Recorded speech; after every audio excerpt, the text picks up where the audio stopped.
The most anticipated moment of 2025 has finally arrived. Today, the entire world watches as Jinwoo steps up to put an end to that cursed bug once and for all. Brace yourselves. This episode's climax is so intense, even the devil himself would break a sweat. The story then continues with Jinwoo sleeping in late, only to be jolted awake by a call from Gina. Hearing his groggy voice, Gina immediately knows he's still in bed and asks if he even realizes what time it is. Glancing at the clock, Jinwoo notices it's already 2 in the afternoon, so Gina quickly reminds him that her parent-teacher meeting is today. Later, Jinwoo arrives at the meeting, looking surprisingly well-dressed. Gina is stunned by how dashing he appears, prompting Jinwoo to wonder if something's wrong, but Gina reassures him it's not that, it's just unexpected. He then explains that he just had to dress appropriately since showing up in sportswear wouldn't be suitable. Gina muses about how much people can change, and as they walk through the school halls, Jinwoo garners attention from the girls around, leaving them whispering in curiosity. Gina, noticing this, teases him about not having a girlfriend yet, offering to introduce him to someone, but he angrily dismisses the idea. Later, Jinwoo meets with Gina's teacher, who is full of praise for her. The teacher describes Gina as an exemplary student and role model, noting her strong performance in mock exams. Confident that Gina can get into medical college, she advises Jinwoo not to pressure her too much, and Jinwoo agrees. But before the meeting concludes, the teacher asks Jinwoo what he would do if Gina awakened and wanted to become a hunter. Jinwoo's response is immediate and firm that he wouldn't allow it. The teacher expected such an answer and mentions she has a favorite ask. The story then transitions to Jinwoo meeting Song-yi, who is surprised to see him. Jinwoo reveals he is Gina's brother, and Song-yi quickly pieces together that the teacher must have sent him to convince her to quit being a hunter. She defiantly refuses, saying she won't quit or return to school. Jinwoo points out that as an E-rank hunter, she won't have many opportunities to earn money. And while she may have made good money as part of his assault team, that was an exception. Song-yi frustratedly tells him to leave if all he plans to do is lecture her. And she even throws his rank back at him, reminding him he's also E-rank. Jinwoo then calmly states that he's not here to lecture or convince her to quit. Instead, he asks her to follow him. Elsewhere, Jinchul greets Dong-soo upon his arrival in Japan, surprising Dong-soo with a personal reception. Dong-soo sarcastically notes that the chief of the Hunter Association himself has come to welcome him, but Jinchul wastes no time and directly asks how long Dong-soo plans to stay. Dong-soo reassures him not to worry as he won't be around for long. Jinchul, however, is skeptical, noting that Dong-soo has returned to the very country he betrayed, ostensibly just to meet 2 specific individuals. Dong-soo smirks, confident that Jinchul knows the truth. His visit isn't just to see them. And he eerily suggests the surveillance team should turn a blind eye to whatever happens to those 2 in a dungeon, revealing his intent to eliminate Jinwoo first and then Leo. And he confidently remarks that Jinchul's abilities won't be enough to stop him, and Jinchul simply responds that he is just doing his duty. Elsewhere, we see some monsters being unloaded from the chopper that Guild Master Choi and the others took from near Jojo Island, and then Choi briefs the chairman of the Hunter Association on the situation. He explains that the monsters have been attempting to cross the sea to reach the mainland but couldn't sustain flight and fell into the water. Choi then warns that if left unchecked, these creatures might one day succeed in crossing over, but Gunny promises to do whatever it takes to prevent that from happening. The scene then cuts to Jinwoo, who meets up with Sang. Sang, surprised by the unexpected call, comments on how rare it is to hear from Jinwoo and notices Song-yi is with him. Jinwoo then apologizes for the sudden request, but Sang assures him it's fine, though he's curious about Jinwoo's interest in observing their training. Sang then points to a nearby gate, explaining that it's a level C gate that just appeared recently. As they talk, an impatient man interrupts, grumbling that they should start the raid already since this isn't a picnic. Jinwoo glances at him curiously, and Sang introduces him as Kim Chul, an A-rank hunter with the role of a tanker. Sang adds that Kim Chul is the leader of the assault team, and it's clear that Kim Chul is annoyed about having E-rank hunters tagging along to watch his raid. Kim Chul's displeasure is obvious, and Sang tries to smooth things over by explaining the team composition to Jinwoo. The raid consists of 1 rank A hunter, 5 rank Bs, and 2 rank Cs, making a total of 10 people, including Jinwoo and Song-yi. Jinwoo isn't thrilled about the large group since his main purpose was to show Song-yi the harsh realities of dungeon raids, but with so many participants it might dilute the experience. Sang's assistant then advises Jinwoo to stay on the sidelines and let the newcomers gain practical experience, and Jinwoo agrees. The team then enters the gate, but Jinwoo immediately senses something off, and he notices the gate behind him behaving strangely as it begins to glow red. He then realizes what's happening and tries to escape, managing to squeeze his head out to warn Sang to contact the assault team. But then the gate pulls him back inside again. Sang then quickly contacts Baek, informing him of the red gate, and Baek immediately sets out to assist. Inside, Jinwoo and the team find themselves in an endless snowfield, stunned to discover that the gate has completely vanished, so panic sets in as they wonder how they'll escape. Kim Chol then steps forward and explains that they're trapped inside a red gate. Song-ye confusedly asks what that means, so Jinwoo calmly explains that unlike normal gates, a red gate is a dungeon where all contact with the outside world is lost upon entry, and to escape they must either defeat the boss or wait for the dungeon to collapse, and adds that the outside world cannot interfere, and the dungeon will be crawling with dangerous magical beasts. Suddenly, arrows rain down on the group. One hunter is killed instantly, but Jinwoo quickly catches the second arrow that is aimed at Song-ye and shields her from harm. The girl is stunned by his reflexes, and the team realizes they are surrounded by ice elves. Jinwoo then notes that their distance had masked their presence, and he sees they targeted the group's weakest members. And he acknowledges that if this had happened 2 months ago, he wouldn't have survived. The ice elves then retreat, leaving Song-ye confused, so Jinwoo explains that ice elves are ruthless predators known as ice slayers among hunters, feared for their brutal efficiency. Kim Chol then takes charge, announcing that no help will be coming in this place and insists they follow his commands if they want to survive. He then claims that he can't manage the entire group, so he proposes splitting into 2 teams, arguing this will improve their chances. He warns that staying in one place risks freezing to death and insists he can protect those who go with him. Most of the group agrees to go with Kim Chol, but he quickly singles out the weaker members, refusing to take them along, and he explains that their presence would slow the team down. He then states that 1 day in this dungeon equals an hour outside, and it could take months to defeat the boss or wait for the dungeon to collapse. And with a cold, dismissive tone, he labels them as dead weight, so he is going to leave them, but he promises to come back for them once the boss is defeated.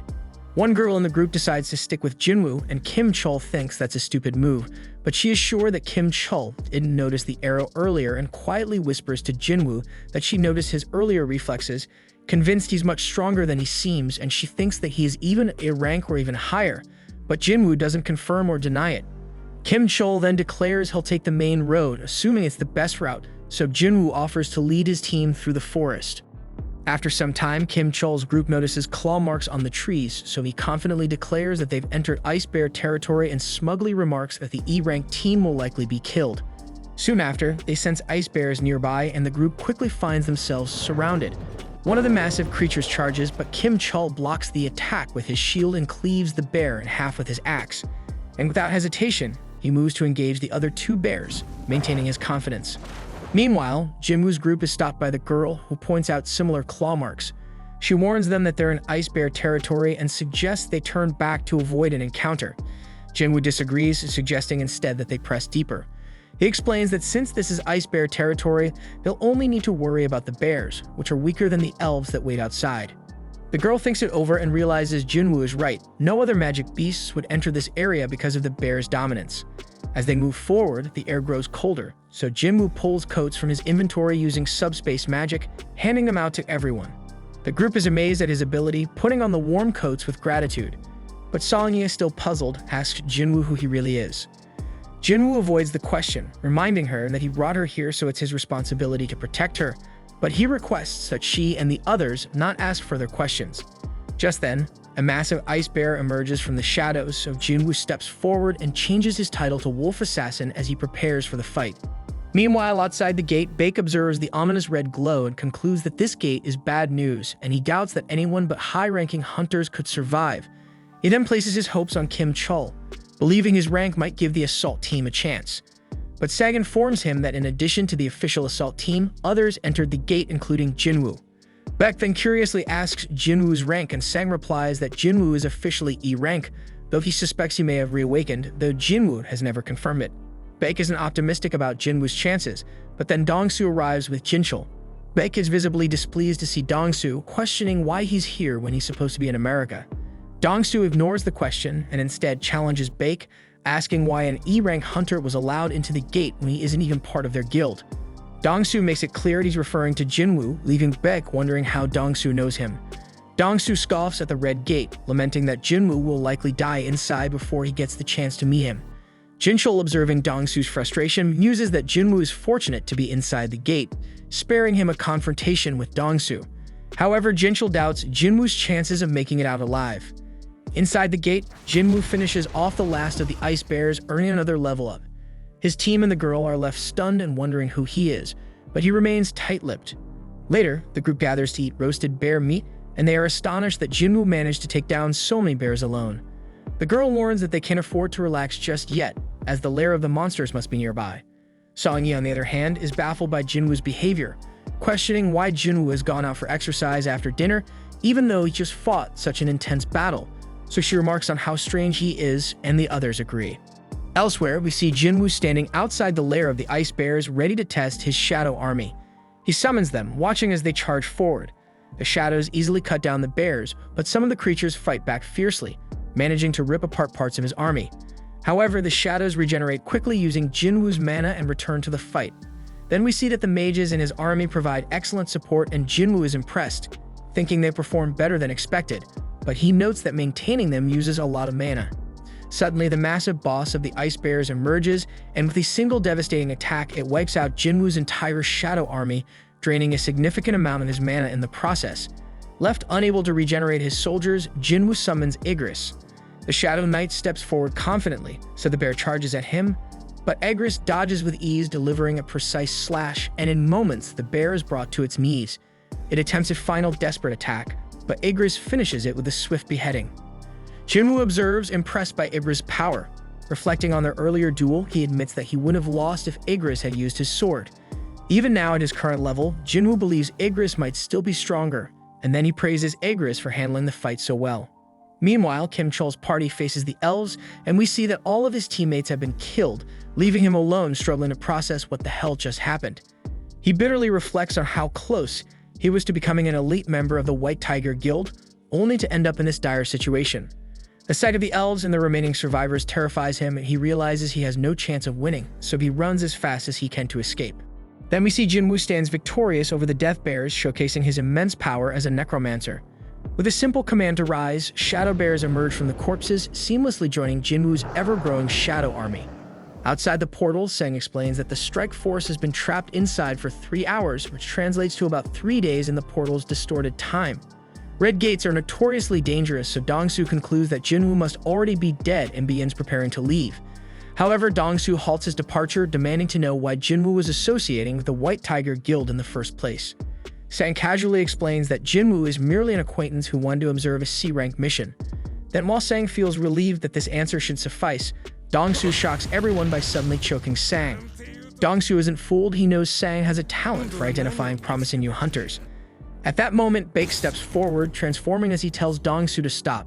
This only enrages Dongsu further, who dismisses Bak as nothing more than a big fish in a small pond. The two S-rank hunters then release some of their power, sending waves of terror through those nearby. Sang grows increasingly alarmed, fearing that an S-rank battle could devastate the entire area. But despite this, the tension escalates, and the two hunters clash. Inside the portal, Kim Chol feels relieved after escaping the elves, but his relief turns to horror when he stumbles upon the mangled corpses of the Death Bears. The sight terrifies him, and he begins to wonder how the E-ranks he abandoned could possibly be responsible for such devastation. The sheer destruction leaves him trembling, so he suspects that the ice layers might be the true culprits and quickly retreats into the forest. Outside the gate, Dongsu is impressed when Jinchul intervenes, managing to stop the escalating S-rank fight, so Jinchul humbly admits that the only reason his arms remain intact is that the two S-rank hunters restrained themselves at the last moment. Jinchul then reassures Dongsu that Jinwoo is just an E-rank hunter, emphasizing that he reevaluated Jinwoo 2 months ago and found no reason to believe otherwise. Additionally, Jinchul explains that the surveillance team's investigation into your brother's death revealed it was caused by a magic beast. Dongsu dismisses this as a convenient public cover-up, convinced that if Jinwoo isn't the culprit, then the killer must be the wealthy Liu. Jinchul then questions why Dongsu is targeting Jinwoo if he believes he isn't the killer, but Dongsu's reply is cold and blunt. It's an excuse to kill. But before the conversation can continue, Dongsu is called away, muttering that Jinwoo is lucky. Sang watches him leave and reflects on how no one truly grasps the depth of Jinwoo's power the way he does. Confident in Jinwoo's strength, Sang believes he will survive the Red Gate. Inside the gate, Jinwoo's group sits around a fire, trying to stay warm. But their moment of peace is shattered when Kim Chol storms in, furious to see these weaklings alive and thriving. Dressed in weather gear and surrounded by blankets and food, they're clearly in much better shape than his own group. So Kim Chol gets enraged and accuses them of hoarding supplies, claiming his team died because they lacked proper equipment. Blinded by anger, he demands to know who was hiding all the gear and blames Park, suspecting she joined the weaker group because she knew the truth. Kim Chol then issues an ultimatum, counting down from 3 and threatening to eliminate them all if the culprit doesn't confess. And when no one speaks up, he screams Jinwoo's name, assuming him to be responsible, and prepares to attack. However, before Kim Chol can act, Jinwoo suddenly appears and utterly overpowers him. The group is stunned by their leader's unexpected return, and Jinwoo admonishes Kim Chol for blaming others for his party's failure. Jinwoo also senses something more sinister nearby and accuses Kim Chol of dragging even greater trouble into their midst. Turning his attention to the surroundings, Jinwoo calls out to the hidden presence, stating that their aura is far too strong to go unnoticed, and he orders them to drop their stealth. In response, the Ice Elves reveal themselves, their leader remarking in disdain that one of the human scum is unexpectedly strong. Jinwoo retorts sharply, shocking everyone as he speaks fluently in the language of the magic beasts. Even Jinwoo is surprised by this ability, quickly deducing that his cheat system must be responsible. The elven leader then begins to explain their presence, revealing that one of his men sensed Jinwoo's immense power when he stopped the arrow, so the elf wanted to challenge Jinwoo to a fight. However, before the leader can finish speaking, Jinwoo swiftly chops off the challenger's head.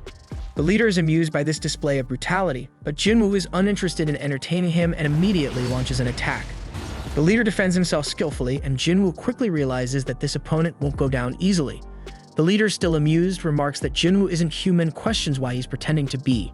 Jinwoo is confused by the comment, but the leader's laugh makes it clear that he knows something Jinwoo doesn't. He explains that elves are driven by a voice in their minds commanding them to kill humans, but strangely, they don't hear it when it comes to Jinwoo. This revelation makes Jinwoo suspicious, wondering if the elves' silence toward him is connected to his system directives. The leader speculates that Jinwoo might not be entirely human and encourages him to sensibly hand over the other humans. But Jinwoo demands to know why the elves are targeting humans at all. As the leader begins to answer, something bizarre occurs. His body glitches and he repeats himself as if stuck in a loop. However, Jinwoo refuses to comply, and the leader warns that defiance would make Jinwoo their enemy and reminds him that they vastly outnumber him. But Jinwoo is undeterred and questions why the leader is so confident. And with that, Jinwoo summons his shadow army, leaving the others to look on in disbelief, wondering how such a thing is even possible. The elven leader then dismisses Jinwoo's forces as a waste of time, but Jinwoo ignores his words and presses for a fight. The leader obliges, and the two sides engage in a brutal battle. The humans with Jinwoo attempt to flee, but elven archers target them. Jinwoo demonstrates his incredible skill, eliminating the archers with ease. But despite his prowess, Jinwoo begins to understand the leader's confidence. The elves are stronger than he anticipated and are dealing significant damage. While Jinwoo's shadow army is technically immortal, regenerating his troops costs magic power. Though Jinwoo possesses a considerable reserve, it isn't infinite, and he realizes it could eventually run out, and even worse, he concludes that the elven leader is undeniably stronger than him. The leader engages Jinwoo directly, and Jinwoo quickly evaluates the situation, realizing that even with Igris fighting beside him, Barca remains an overwhelming opponent. The odds are against him, and his regular soldiers won't suffice, so Jinwoo concludes he needs a stronger force to match the leader's power. The leader then formally introduces himself as Barca, and Jinwoo returns the gesture. The two warriors charge at each other with ferocity, and Barca immediately displays his dominance. However, he's momentarily stunned when Jinwoo teleports his blade to his opposite hand mid-attack. Their exchange continues with narrow misses on both sides, but Jinwoo eventually gets pushed back. Barca expresses delight at the challenge, stating he hasn't enjoyed a fight like this in years. Jinwoo, smiling back, unleashes a massive meteor that crashes down onto Barca, catching him off guard. Meanwhile, Kim Chol regains consciousness, seething with anger. Seething with hatred, he curses Jinwoo again and grips his sword tightly, determined to take him down. Then, as Barca battles Jinwoo's magic soldiers, Kim Chol uses the chaos to make his move. However, Jinwoo, having anticipated this, orders Igris to create a dense smoke screen. Using the cover, Igris swiftly ends Kim Chol's life. Realizing too late that Jinwoo had planned this all along, Kim Chol succumbs to his last thoughts filled with regret. With Kim Chol's defeat, Jinwoo commands him to rise, and a radiant light erupts from his body as he is reborn as a shadow soldier. Barca, still charging at Jinwoo, mocks the notion that hiding will save him. But his confidence is shaken when a towering new shadow soldier emerges to confront him, forcing Barca to retreat momentarily. Jinwoo then names his newest member Iron, and the resurrected Kim Chol lets out a deafening scream. Barca assesses Iron, quickly noting after a few seconds of battle that the soldier lacks agility but possesses immense durability. Nearby, Song-yi watches in disbelief, wondering if all hunter battles are this intense. Her companions assure her that this battle is far beyond anything they've seen before. Then, while Iron holds his ground, Barca declares the fight lacks challenge and demands that Jinwoo and Igris join the fray. Jinwoo accepts Barca's challenge with a smirk, and the intense 3-on-1 battle begins. Barca's overwhelming strength is on full display as he fends off Jinwoo, Igris, and Iron simultaneously. However, his frustration grows as Iron's persistent screams echo throughout the fight. So Barca decides Iron must be dealt with first, but Iron proves to be a formidable tank, enduring every blow. Barca's confidence grows as he dodges Igris' strikes, but he's caught off guard when Jinwoo lands a stab. Jinwoo is so impressed because Barca avoids a fatal wound even amidst the chaos. Barca then bristles at being underestimated, but Jinwoo commends him for surviving this long. Then as the fight rages on, Jinwoo takes a moment to turn his attention to the rest of his clan. Barca, suddenly remembering his army, turns to see a horrifying sight. Jinwoo's shadow army has wiped out his entire clan. But despite the grim sight, Barca remains confident, certain that taking out Jinwoo will be enough to turn the tide. As Jinwoo throws his dagger, Barca mocks him, calling him a fool for discarding his weapon. However, he underestimates Jinwoo, who recalls the dagger with pinpoint accuracy. Barca barely blocks it, but his weapon is destroyed in the process. Jinwoo then seizes the moment, ordering Iron to restrain Barca. Immobilized, Barca becomes the target of an immense fire attack unleashed by Jinwoo's magic soldiers. But despite the devastating strike, Barca isn't finished. He cuts through Iron and vows to annihilate the humans, but Jinwoo counters, silencing him once and for all. Jinwoo declares the battle over, but Barca, defiant to the end, insists it's not finished until he says so. His defiance is short-lived as Iron regenerates and crushes him completely. So Jinwoo reiterates that the battle is indeed over, as Barca lies lifeless on the ground. The ground then begins to tremble, but it's actually merely Iron ensuring their victory is absolute. Jinwoo reprimands Iron, reminding him to show restraint, and silently hopes this behavior won't become a recurring issue. The group then breathes a collective sigh of relief, astonished as Jinwoo calmly tells them it's time to leave. They all feel relieved to leave, but before that, Jinwoo takes one final look at Barca's lifeless body. Outside the portal, Sang tells Baek it's time to return home as a week has passed inside and the chances of survival seem slim. But Baek refuses to leave, unwilling to abandon his guild members. Then both men are stunned when the portal begins to open, and Baek confidently assumes it's Kim Chul emerging, certain his guild member managed to succeed. However, both are shocked when the figure stepping out isn't Kim Chul but Jinwoo, alive and unscathed. Sang's confidence proves correct, and Jinwoo stands as the undeniable victor. The gate then closes, and Baek is left wondering about Kim Chul's fate, and when he learns that only the low-ranked hunter survived, he is horrified and deeply curious about what transpired inside. Baek then approaches Jinwoo for answers, but Jinwoo, visibly exhausted, tells him to direct his questions to someone in his guild. Baek is taken aback, interpreting this as defiance, and he is stunned by the audacity, as Jinwoo wasn't asking, he was ordering, and worse it could even be taken as a threat. Tensions rise as Baek grows more serious, emphasizing that 6 of his guild members are missing, making it his duty to find out what happened. Jinwoo, unfazed by the intimidation, calmly points out that he was the one who saved the 2 surviving members, which means Baek should be showing him gratitude instead. Baek takes a moment to cool down, realizing Jinwoo is right, and apologizes for his earlier demeanor. Then, with the situation diffused, Jinwoo takes Song-yi home. After Jinwoo departs, Baek turns to Park, asking about Jinwoo and why he seems so angry. Park explains that Jinwoo's mood only changed after defeating the boss. Sang suggests that it must be due to exhaustion, noting that Jinwoo is usually a kind person. Then of course Baek gets intrigued and instructs Sang to do whatever it takes to recruit Jinwoo into their guild. Later, Jinwoo drops off Song-yi at her home. She thanks him for everything and says she looks forward to seeing him again. Then as he leaves, Jinwoo reflects on the ordeal. Surprisingly, less than a day has passed since they were trapped in the gate. So he feels disappointed, having only earned a single dagger for all his trouble. And he concludes that Barca must have been far too high level to yield better rewards. Looking back, Jinwoo remembers trying to raise Barca as an immortal soldier.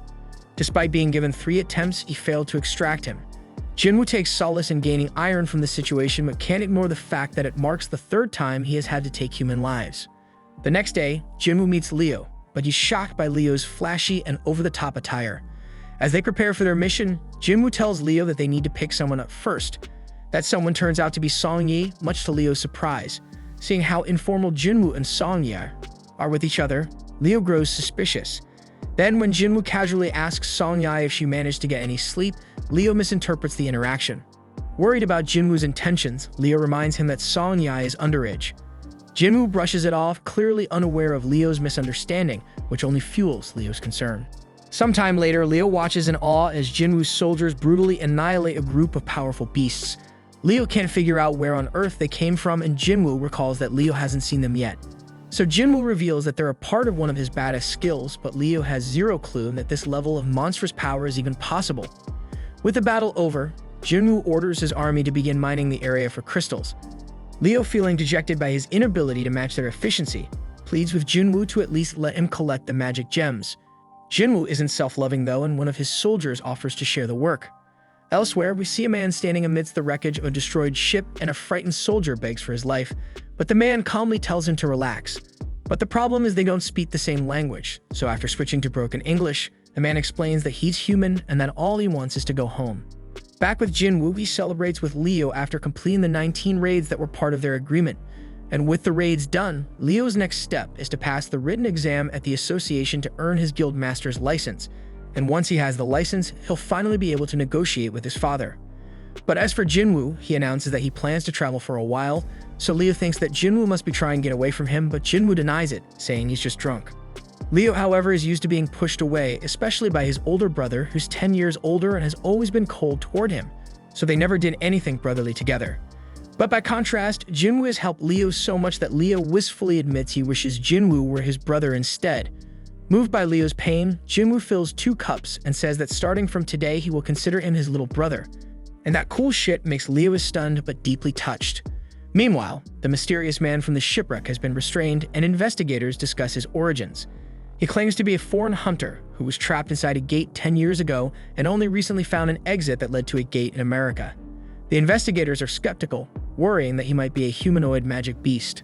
To verify his identity, they've called in an S-rank hunter for questioning, and that damn hunter is Dongsu, and they're waiting on him to do the questioning because the only information they know is that the man's name is Il-Fuan Sung. Later, Jinwoo tells his sister Gina that he'll be traveling for a week. She knows how busy he's been lately and teasingly asks who he'll be going with.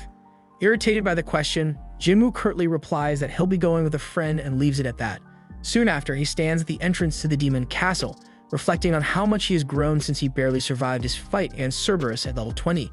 But now with his level 3 times higher, Jinwoo is confident this challenge will go differently. Jinwoo then uses the key from his system to unlock the gate and enters the castle.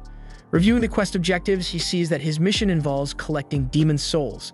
However, Jinwoo is shocked to learn that the system requires him to collect 10,000 souls, an amount he can hardly believe exists in the dungeon. But despite the overwhelming task, Jinwoo stays focused on his real objective, obtaining the ingredients for the elixir of life to save his mother. So no matter how many demons stand in his way, Jinwoo resolves to complete this damn quest. Elsewhere, Leo speaks with his father Han about taking over the guild. Leo is well aware that his older brother is also vying for control, but disagrees with his brother's approach. He argues that bringing in an outsider to run the guild is too risky for the company's future. Han, however, shifts the focus to Jinwoo, criticizing Leo for associating with him. Han recounts how Jinwoo was present at 3 highly controversial incidents: the double dungeon, the raid where Hung's team was wiped out, and the surveillance team Hunter incident involving murdered convicts. But despite the danger, Jinwoo miraculously survived all 3. Han also notes that Jinwoo was instrumental in helping Leo clear 19 raids to earn his guildmaster license, and also played a significant role in the Red Gate incident, leading survivors to safety. So Han accuses Leo of using underhanded tactics by relying on Jinwoo to gain an advantage. While Leo admits his methods were ideal, he insists he knows what's best for the guild. But to Leo's surprise, Han suddenly agrees to let him pursue leadership, but with one condition. Han wants Jinwoo recruited to their guild. Han reveals that the White Tigers Guild has been trying to scout Jinwoo since the Red Gate incident, recognizing his immense potential. So if Leo truly wants to lead, Han challenges him to secure Jinwoo's allegiance first, and Leo accepts the challenge and promises to make it happen.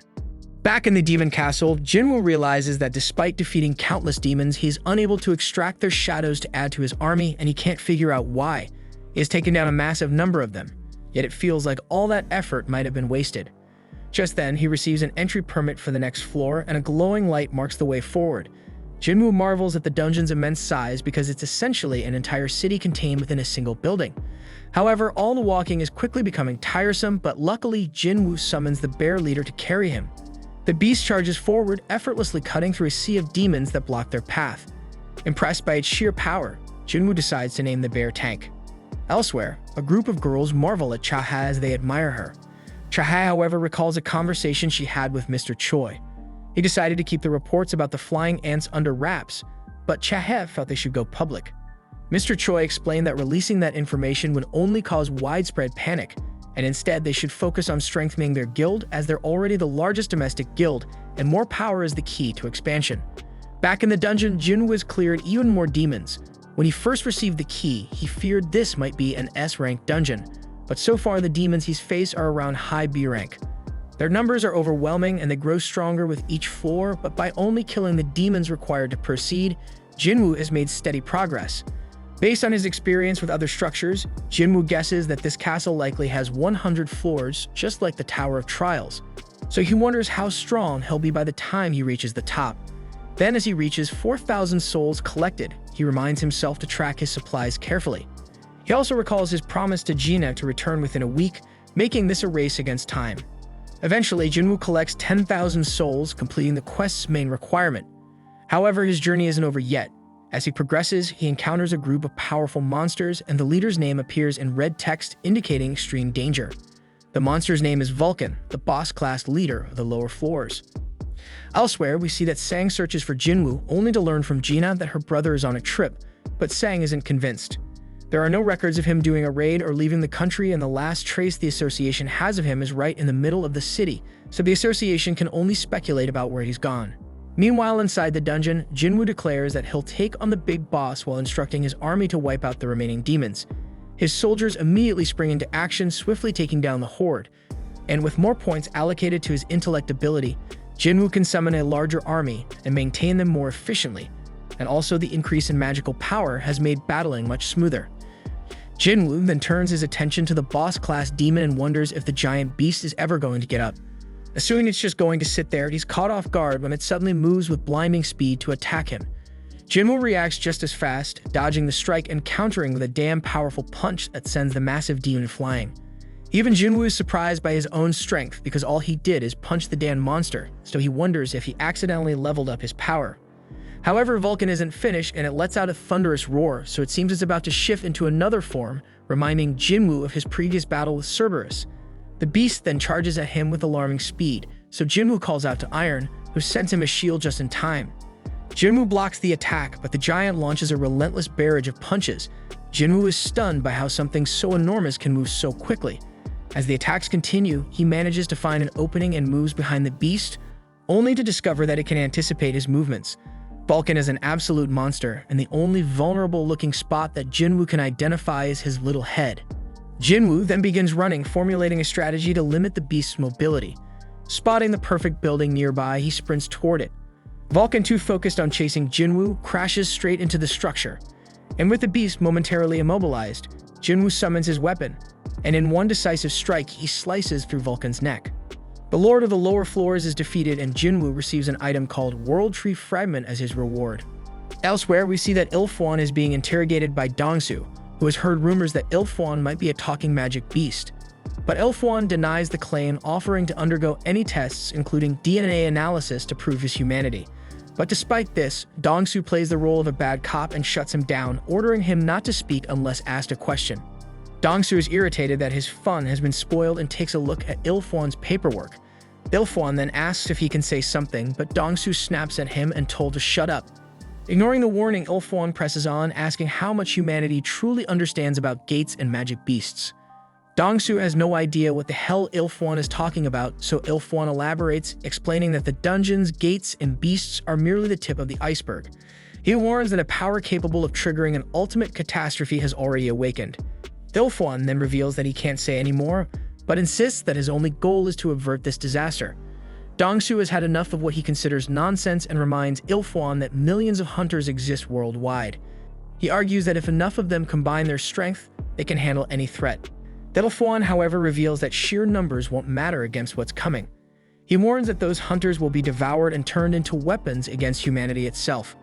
Dongsu, increasingly frustrated, dismisses Ilfwan's claims and turns to the absurdity of his backstory, specifically how a magic beast supposedly managed to have a wife and 2 kids. With mock curiosity, Dongsu asks what Ilfwan's son's name is. So Ilfuan replies that his son's name is Jinwoo. Dongsu's mood shifts to amusement as he smirks, informing Ilfuan that his son is dead. He refuses to answer any of Ilfuan's questions, adding that Ilfuan can ask his son all about it when they meet in the afterlife. Dongsu flexes his power while making this threat, but Ilfuan's expression darkens, his eyes filling with murderous intent. Back in the dungeon, Jinwoo's shadow army is ripping through yet another group of demons. Jinwoo acknowledges the leader of the group and remarks that the battle has become entirely one-sided, and he wonders if the demon leader is surprised by how terrifying his shadow soldiers are. But then it becomes clear to Jinwoo that even the undead can experience fear as the demon visibly trembles.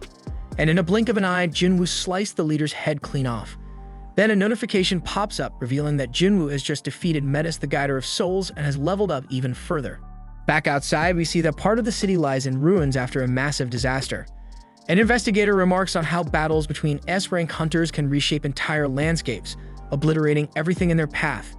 He notes, however, that they're lucky this fight was contained to just this area because it could have been far worse. The destruction was so sudden and overwhelming that it seemed to happen in an instant. Surveying the aftermath, he reflects on how Dongsu was defeated so quickly that the damage barely had time to spread. Back in the dungeon, Jinwoo has run out of food, signaling that this is as far as he can go for now.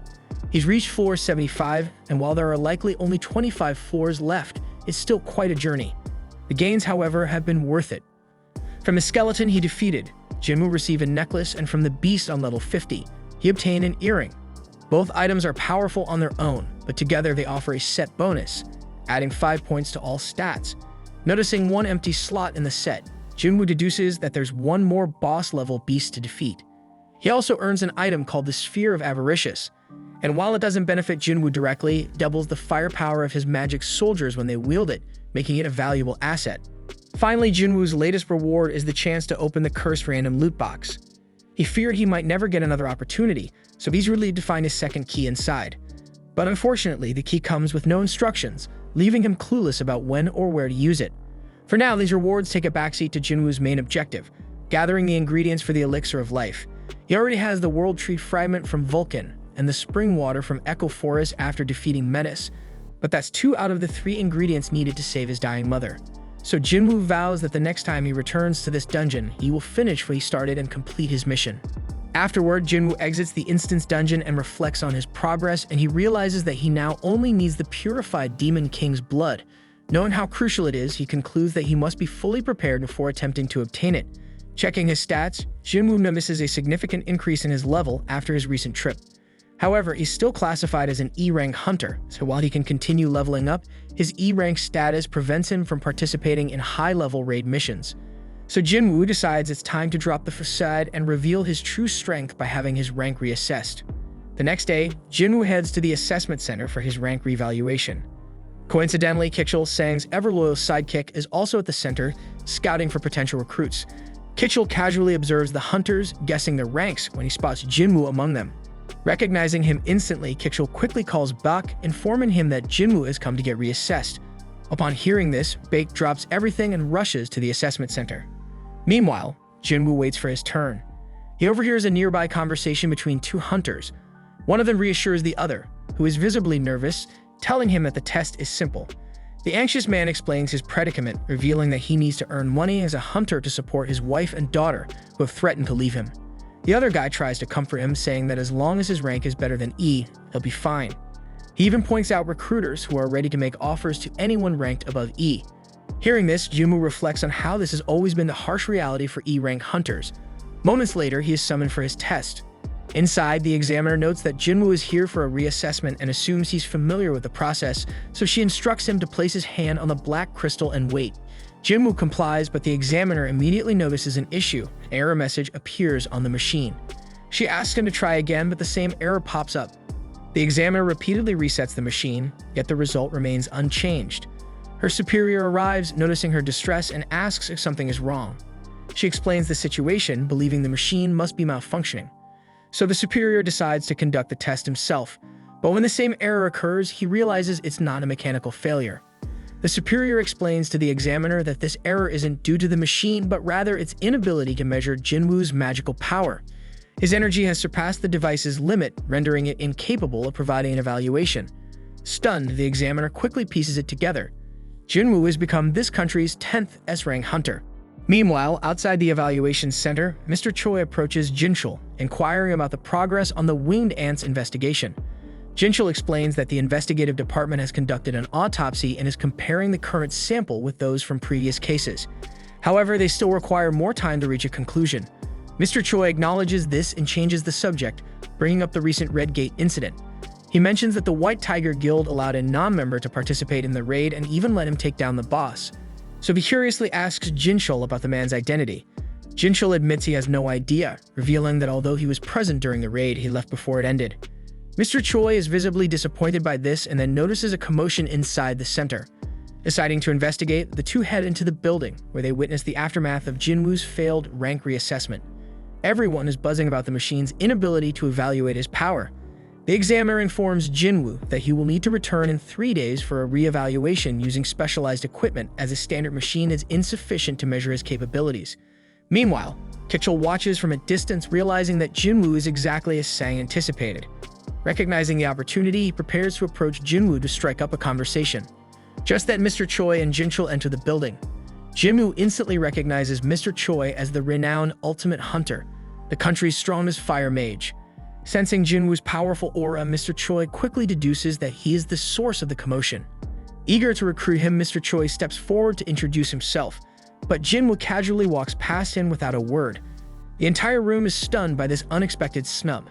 Mr. Choi, bewildered, asks Jinchul if he forgot to introduce him properly, but Jinchul reassures him that he did. Despite this, Jinwoo still walked by without so much as a glance. Before anyone can say more, they realize that Jinwoo has vanished, leading them to suspect he must possess assassin-like skills. Moments later, Beck arrives at the center, panting from running there as fast as possible. Seeing him in such a hurry, Mr. Choi instantly pieces everything together. Jinwoo must be the hunter who cleared the Red Gate. This revelation solidifies his belief that Jinwoo is truly extraordinary.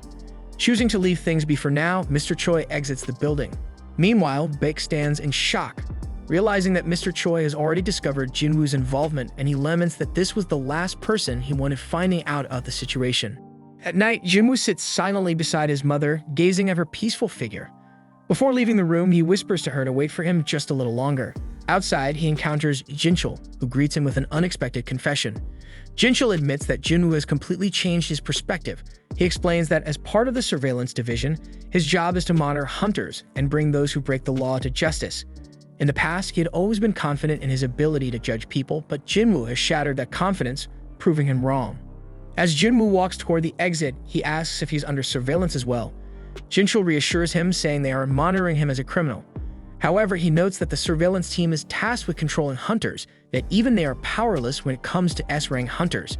Jinwoo nods and continues toward the exit, but Jinchul stops him, saying there's someone who wants to meet him. Moments later, Gunny, the chairman of the Hunter Association, enters the scene. Introducing himself, Gunny invites Jinwoo for a calm and friendly conversation. First, he congratulates Jinwoo on officially becoming an S-rank hunter. Jinwoo looks confused, prompting Gunny to clarify, so he explains that the reassessment was merely a formality. The moment the machine failed to measure Jinwoo's power, his status as an S-rank hunter was essentially confirmed. So Jinwoo curiously asks why the reassessment was necessary if his rank was already decided. Gunny smiles and explains that it provided the association with a grace period, an opportunity to meet Jinwoo before anyone else could. Gunny elaborates, revealing that while the association manages a vast number of hunters, only a few are truly exceptional. Most elite hunters tend to join guilds in pursuit of fame or money. He then points out that even Jinchul, one of their best experts, is only an A rank, leaving the association in dire need of a more powerful figure. Gunny then extends an invitation to Jinwoo, offering him the most prestigious position in the association. He explains that the government no longer holds real power in the country. It's the hunters who now dictate the balance of power. At the center of this dynamic are the 5 major guilds, massive organizations barely maintaining a fragile equilibrium. Gunny warns that if Jinwoo joins any one of these guilds, the delicate balance will be thrown into chaos. Instead, he proposes a solution. Jinwoo should join the association and transform it into the 6th major power, capable of holding the guilds in check. Gunny asks for Jinwoo's thoughts on the matter, and Jinwoo, intrigued by the opportunity, begins to seriously consider the offer. Jinwoo then takes note of Gunny's remarkable presence. As the first S-rank hunter in the country, Gunny radiates overwhelming power and strength, with a physique that defies his age of over 80 years. Jinwoo realizes that despite stepping back from active duty, Gunhee still carries the strength to rival him. He knows his life could take a turn for the better if he accepts the invitation, but Jinwoo still refuses. Gunhee assumes Jinwoo, like many others, is choosing money, but Jinwoo surprises him by stating otherwise. Jinwoo explains that he longs for battle, declaring that the dungeon is where he truly belongs. Hearing this, Gunhee feels his old heart race, a sensation he hasn't experienced in years, and he muses that if he were 10 years younger, he would have loved the chance to fight alongside someone like Jinwoo. Realizing he can't sway Jinwoo's decision, Gunhee decides not to press further. Jinwoo thanks him for the offer and takes his leave. As Jinwoo walks away, Gunhee laments that even S-ranked healers can't reverse aging, leaving him stuck with a body past his prime. He then instructs Jinchul to cancel all of his appointments for the rest of the day, wanting time to himself to reflect. Meanwhile, Jinwoo contemplates his next steps. He knows he must grow stronger as quickly as possible to save his mother. His sense of urgency drives him forward, leaving no room for idleness. Across the globe in America, Dong-soo awakens in a hospital bed, his body still battered from his recent encounter. The deputy director visits him, expressing the need to clarify one crucial detail. He asks Dong-soo if Il-Fuan Sung is truly a magical beast. And without hesitation, Dong-soo affirms that the power Il-Fuan displayed was anything but human, concluding that he must be a magic beast. Satisfied with the answer, the deputy director begins to leave, but Dong-soo stops him, asking what actions are being taken against Il-Fuan. The deputy director explains that while the administration is tracking him, there's no guarantee of success. After all, Il-Fuan defeated Dong-soo, one of their strongest. Left alone, Dong-soo recalls the haunting moment after his defeat when Il-Fuan warned him to stay away from his family or face relentless retribution. Even in hell, he will not leave his ass safe. Fueled by rage and humiliation, Dong-soo resolves to prepare himself for a rematch. So he realizes he'll need a powerful artifact to stand a chance. It is explained that artifacts in the hunter's world are man-made relics of immense power, considered high-level equipment in the hunter world. Even the most skilled craftsmen struggle to create them. Meanwhile, we see Jinwoo scrolling through artifacts on an online auction site, but nothing catches his eye. Everything worth considering is outrageously expensive, and he knows he needs to be fully prepared before taking on the Demon Castle. He inspects his sphere of avaricious, which can double magical damage. He notes that while some market items can boost magic power by 20 to 30%, there's nothing else that can outright double it. Jinwoo realizes the sphere could fetch a massive price if sold, but its origins would raise two main questions, especially since he's only ranked E, so he thinks that if he had records of completing a rank A raid, selling it might be easier. But as an E-rank hunter, even participating in those raids is off-limits. Just then, his search leads into a job listing from the Hunters Guild. They're hiring miners for a large-scale expedition, and to his surprise, there's no rank requirement. Meanwhile, Gunhee reviews Jinwoo's file. He notices how drastically different Jinwoo looks compared to 4 months ago, leaving him to question if Jinwoo is a false ranker. However, Jinchul assures him otherwise, revealing that Jinwoo sustained several injuries while clearing low-ranked dungeons. He then explains that Jinwoo became a hunter to fund his sick mother's care and pay his sister's tuition. Gunhee, impressed by his devotion to his family, learns that Jinwoo recently joined the Hunters Guild raid mission. Gunhee assumes Jinwoo couldn't resist the sign-up bonus, but Jinchul corrects him, explaining that Jinwoo joined as a miner, not part of the assault team. Gunhee is puzzled, unable to figure out Jinwoo's motives. Meanwhile, we see Jinwoo arrive at the gate site. He's accepted as a miner due to his strength, which stands out even among combat-type hunters. Jinwoo then explains that large-scale gates, such as Rank A, require various teams: the assault team for fighting monsters, a mining team for extracting mana stones, and the recovery team for collecting monster corpses. So with so many people involved, the rewards are substantial. Meanwhile, inside the dungeon, we see the guildmaster, Mr. Choi, battling the monsters solo. He incinerates them with his powerful fire magic, while the tanks shield the team from his flames. The monsters are left charred, and Mr. Choi presses forward, hunting down the rest with ease.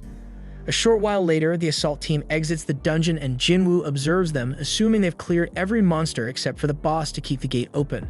So he realizes how strong Mr. Choi must be to lead the team through a rank-A gate without issues. The miners then gossip about the Hunters Guild's second-in-command as she emerges from the gate, revealing herself to be Cha-ha. Jinwoo then senses her powerful aura, and for a brief moment, she picks up on his. Though the sensation quickly fades, she wonders if it was her imagination. Jinwoo, impressed by her perception, decides to focus on his work. The miners then enter the gate and begin extracting mana stones.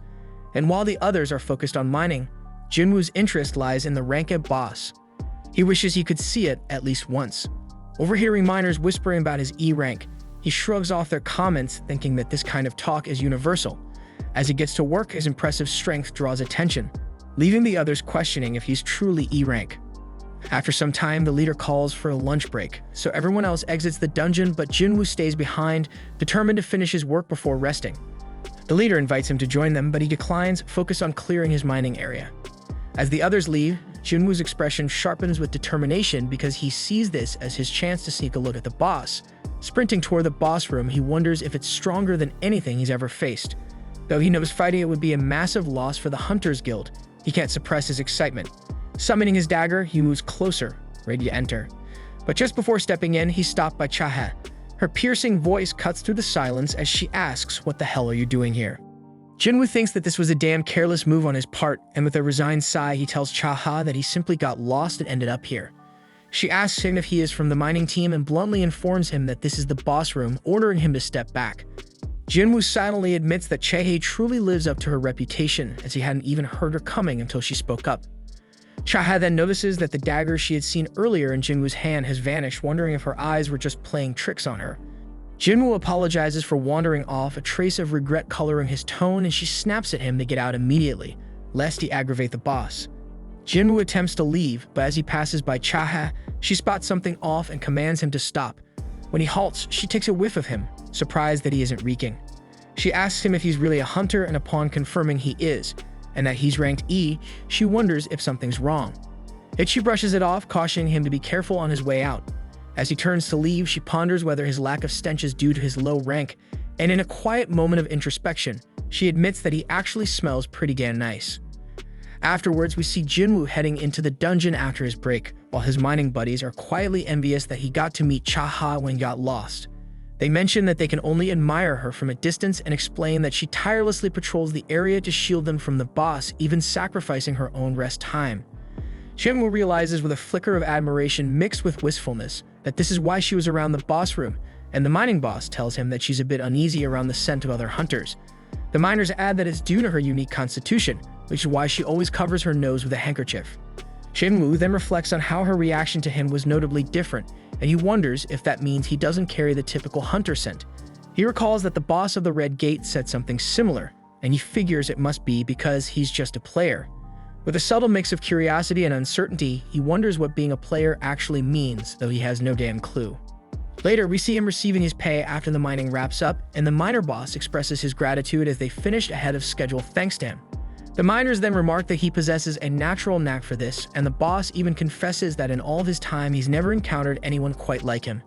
He inquires if Jinwoo would consider working for him on a long-term basis, promising fair compensation, but Jinwoo replies that this is merely a one-off deal for him. The boss frowns at this, yet he still requests Jinwoo's assistance for one more day, explaining that tomorrow they have consecutive A and C rank missions. Jinwoo reflects that his reevaluation test is scheduled for the day after tomorrow, and he feels a surge of confidence having finally grasped the raid process today. Still, he's startled to learn that the Hunter Guild has lined up raid missions one after the other, planning to tackle 2 missions tomorrow. The boss informs him that the second assault team will be assigned to these missions, leaving Jinwoo thoroughly amazed. The boss boasts that the true strength of the Hunters Guild lies in having 2 assault teams capable of raiding rank 8 gates, something no other guild in the nation can manage. Energized by this revelation, Jinwoo agrees to return tomorrow as well, and the boss, clearly delighted, promises to speak to his superior about doubling his salary. Jinwoo modestly tells him not to worry, but the boss remains insistent. That night, we see Chahae with a trace of concern instructing someone to look into Jinwoo within the mining team, and she discovers that the person already knows him. He explains that Mr. Choi had tasked him with the same job the other day. However, he is unable to share any details as every piece of information on Jinwoo has been sealed by the blasted Hunter Association. He finds it utterly odd because he's never witnessed the association lock away data on someone who isn't a top-tier hunter, and before he can say more, Chahae abruptly ends the call.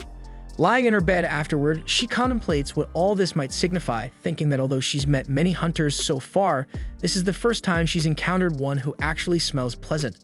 The next day, we observe Jinwoo arriving at the gate site, and everyone greets him with open arms, a welcome stirring memories of his early hunting days and drawing a gentle smile to his face. They then decide to begin with the C-rank gate for the day, and we see Jinwoo working the mana stones like a damn human excavator. After wrapping up the work, he joins the others for a meal, and the boss keeps praise on him, claiming they managed to finish early and enjoy this lunch break solely because of his effort. The boss even wonders if Jinwoo truly doesn't want to stick with them, offering to pay him 5 times the usual rate, but Jinwoo flatly refuses the deal. Shortly after, Sun Ki-hoon, the captain of the second assault team, shows up, asking if someone from the mining crew can lend a hand since their porter couldn't make it today. The boss suggests that the recovery team would be better at hauling things, but Ki-hoon fires back that they already mentioned being short-staffed. Clearly annoyed, the boss isn't thrilled with the suggestion, and Ki-hoon ups the ante by offering a risk allowance if they accompany his team into the dungeon. Yet the boss shoots him down, insisting that low-rank hunters like them aren't fit to serve as porters in rank dungeons. Certainly no amount of cash would change that. Still, Kuva makes one final pitch to see if anyone's interested, and Jinwoo boldly raises his hand. The boss tries to talk him out of it, but Jinwoo retorts not to worry, confident in his own guts. But despite their protests, warning Ki-hoon that Jinwoo is new and clueless about what he's getting into, Ki-hoon simply asks for his rank. When he learns that Jinwoo is only rank E, he figures there's no harm in taking him along. They then head toward the gate, and Jinwoo can't help but notice that this gate is larger than the one from yesterday. Kuvun comments that while it might be bigger, its magical energy isn't as potent as the previous gates, reassuring him that it's not dangerous. After all, the second team wouldn't be here otherwise. Jinwoo soon spots that the team comprises 6 rank A hunters and 3 rank B hunters, a lineup that still qualifies as an assault team even without an S rank member. As they step into the gate, Jinwoo muses that the magic here is likely weaker than before, yet he can't shake an ominous vibe reminiscent of the Red Gate. The team's healer tells him not to get worked up, assuring him that all the hunters here are incredibly capable and nothing will go wrong as long as he sticks with them. Meanwhile, Kuhn is convinced that once this raid mission is over, he'll be officially promoted to captain of the team. He believes he can handle it, even if he's not as formidable as their current captain or vice-captain. Just then, they sense the presence of monsters ahead and immediately spring into action without waiting for further orders. They are then attacked by some dungeon jackals, but these critters are too weak and the team wipes them out in a matter of seconds. They're all surprised to see dungeon jackals here, and Jinwoo wonders if they're a rare sight. So the healer explains that they are merely C-rank monsters, and it's strange to encounter them in a rank A dungeon, since weak monsters like these are usually devoured by stronger ones. Jinwoo then notices collars around their necks, revealing that these jackals were being raised as hunting dogs by someone. Just then, more monsters approach, and they realize it's an army of high orcs. One of them attacks by throwing a spear, and Kuhn barely manages to block the strike. They charge at him, and the tank uses his taunt skill, but it proves ineffective as the monsters target those in the back. Although one of the hunters manages to repel them, the orcs take no damage due to their high magic resistance. The party's mage then binds one of the monsters that she can't hold it back because it's too strong, so the fire mage summons 2 fire soldiers to assist her. While the fire soldiers engage the orcs, the rest of the team fights fiercely. The orcs then manage to injure the team's martial artist, prompting them to ask the healer for help, though she's already busy healing the tank. Kuvan thinks they're seriously outnumbered and fears this might be their end when the orcs even cut off one of the hunter's arms. Kuvan silently hopes that no one will die here, and the healer steps in to regenerate the lost arm entirely, while the bespectacled mage holds the orcs back. Then an orc suddenly appears behind the healer, and she seems to accept her impending doom until Jinwoo intervenes. Using his ruler's hand, he kills the orc by ripping out its spine. The healer is left wondering what just happened, while Jinwoo employs his stealth skill to aid the other hunters, attacking the orcs to weaken them without being noticed. The hunters are taken aback as the orcs start to falter all of a sudden, but they seize the opportunity, launching a full-scale offensive and slaying the orcs one after the other. Jinwoo thinks that he doesn't really want to stand out as an outsider here, that he refuses to let anyone die on his watch. Quietly, he continues to weaken the monsters from the shadows, and the other hunters manage to take care of the rest, eventually wiping out all damn the orcs. Kivum then checks in with everyone, relieved to hear that they're all okay. The healer mentions that something odd occurred during the fight, and Kihum adds that he, too, felt the monsters weaken dramatically all of a sudden. He questions the mages if they were behind it, but they reply that they weren't, and that such a feat shouldn't be possible without an assassin-type hunter. They decide not to dwell on it, reasoning that luck was on their side since they won in the end. Meanwhile, the bespectacled mage thinks that their porter seriously underestimated the team. He should have known that his stealth skill would be detected with a magic caster in the mix. Choosing to keep quiet about it, she figures he must have his reasons, and she owes him at least that much for helping them survive. The hunters then turn to their captain, asking whether they should press on or fall back. They point out that tackling a dungeon like this would at least require 2 more healers and 3 more mages. With a strong suggestion to retreat, the leader takes a moment to ponder the situation. Jinwoo, understanding their reluctance to charge ahead in a dangerous dungeon, silently hopes that the captain will make the right call. In the end, the leader decides to withdraw, much to everyone's relief. When they reach the gate leading outside, they notice that it's sealed by a barrier, a feature that wasn't there when they first entered the dungeon. The mages then step forward to remove the barrier, glad they chose to retreat as this dungeon clearly houses an entity capable of such advanced magic. Almost immediately, everyone senses a surge of powerful magic, sparking the question of whether this was the boss. As the mages hurry to dismantle the barrier, Jinwoo wonders aloud why such a massive magical fluctuation wasn't detected while they were outside. After all, even a B-rank hunter should have picked it up. Just then, the mages suddenly start bleeding profusely, and everyone realizes that someone had cursed the barrier as a sneaky trap. The captain urgently orders one of the hunters to cast some divine magic, but when no one pays attention, he turns around to see what's happening, only to find an entire army of orcs looming behind them. They count roughly 50 orcs, and the leaders from both sides step forward, meeting halfway.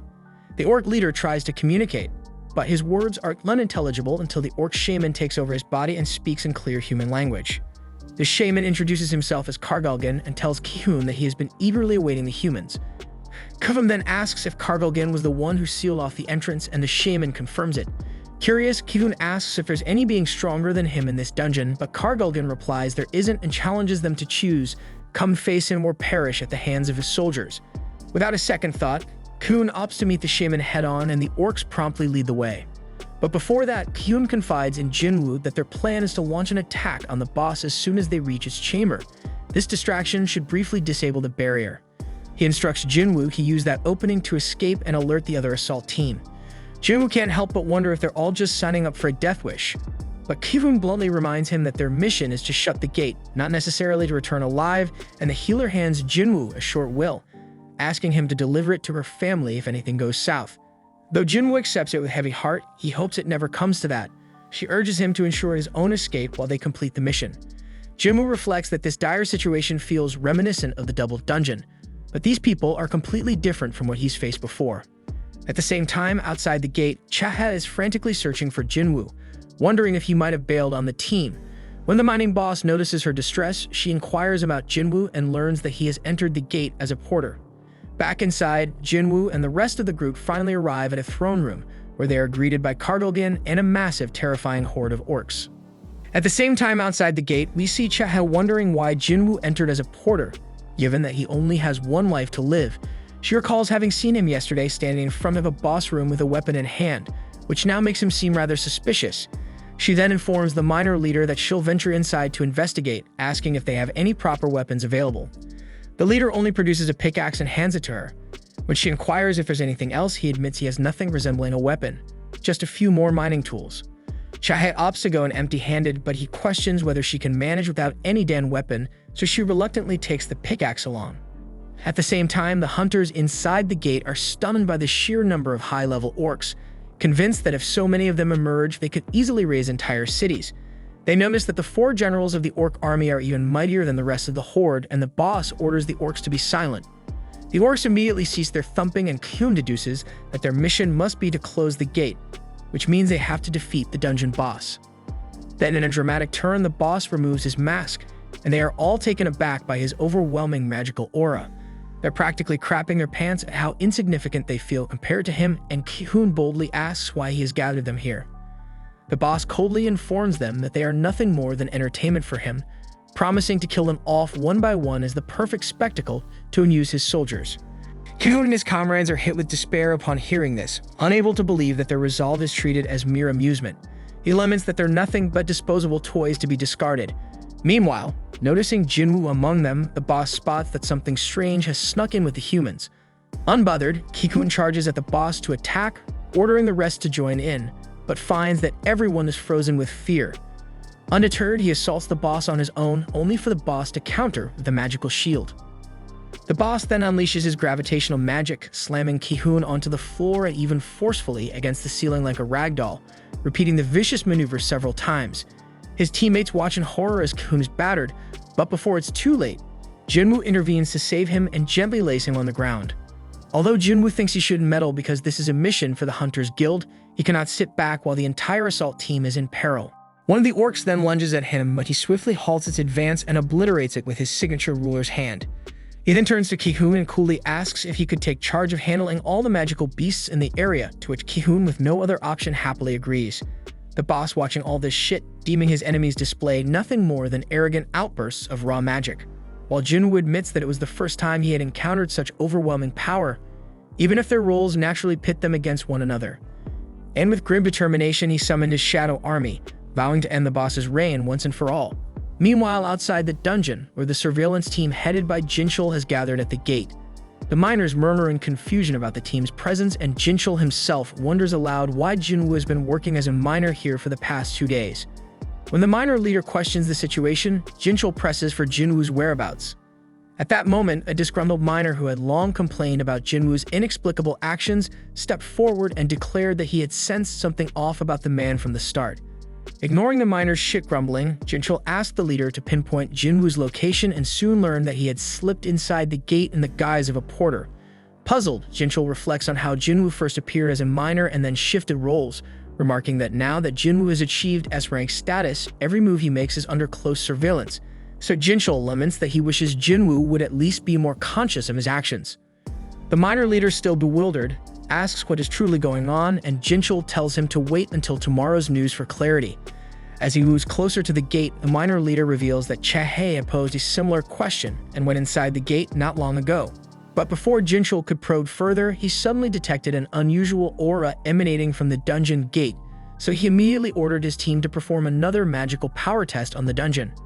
And at the same time inside the gate, Chae is astonished by the sheer number of high-ranking orcs that have been slain. Unable to comprehend how Ki-hoon's party managed to decimate so many foes, she resolves to hurry toward the boss room, especially after detecting that terrifying surge of magical energy. The scene then shifts to the boss deriding Jinwoo for confronting his forces with such a pitiful number, prompting Jinwoo to amplify the strength of his shadow army using his newly learned skill, Monarch's Domain. He explains that this is the latest ability he acquired, and it makes his shadow soldiers have grown significantly more potent, and he gained it after the battle at the Geeman's castle. Meanwhile, the other hunters are utterly confused by the turn of events as the High Orcs launch an attack on Jinwoo's troops. Yet his generals prove so formidable that they slice through the orcs as if performing routine pest control.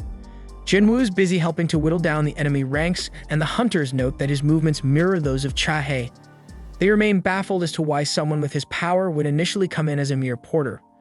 As the battle rages on, Jinwoo becomes acutely aware that the strength of his infantry is only on par with that of a B-rank hunter. His soldiers are falling at an alarming rate, 4 to 5 casualties for every orc slain. Realizing that unless he cuts down the orc horde swiftly, his own mana reserves will be drained, Jinwoo braces for more. But at that moment, the boss unleashes a searing fire spell aimed directly at his shadow soldiers, jeering that Jinwoo should not get too full of himself. Undeterred, Jinwoo retorts that his soldiers possess the uncanny ability to resurrect without end. Not satisfied with that, the boss then escalates his assault further by launching his gravity magic at Jinwoo and his soldiers, and he boasts that he will keep annihilating his forces until his magical reserves run dry. But despite repeatedly wiping out Jinwoo's army, Jinwoo continuously resummons his troops without pause. And amid this freaking relentless cycle, Jinwoo wonders if the boss is deliberately keeping his distance with his long-range magical assaults, while the boss muses over how long Jinwoo can possibly sustain this damn futile resistance. Outside the gate, the results of a magical power test come in, revealing that this dungeon is perilously close to an S-rank gate.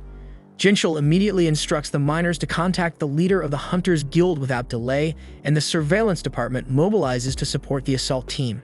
Inside the dungeon, the boss scoffs at Jinwoo, asserting that both the might and sheer numbers of his own army far exceed those of Jinwoo's.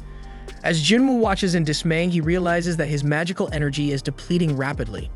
In a swift move, he drinks a mana potion to replenish his strength and announces that he's about to reveal his true potential as a freaking necromancer. With a determined gesture, he raises all of fallen high orcs from the dead, turning them into his undead minions, and boldly declares to the boss that he intends to add the boss himself and his generals to his growing legion. Taken aback, the boss questions whether Jinwoo might be some sort of lord, puzzled as to why such a being would even be present in this place. He reflects that ever since he first opened his eyes here, the only command resonating in his mind has been to kill any damn humans. Dismissing any deeper reasons, he decides to follow that directive without question, and thus he sends his generals into battle. The scene then shifts to the Hunters Guild, where Mr. Choi is astonished to discover that the gate's power is nearly at S-rank level. He reasons that the evaluation must be accurate, otherwise Ki-hoon and his team would have already emerged from the dungeon. Realizing that a dungeon break at this level could trigger an incident reminiscent of the Jeju Island disaster, he is relieved that there is still time to avert catastrophe.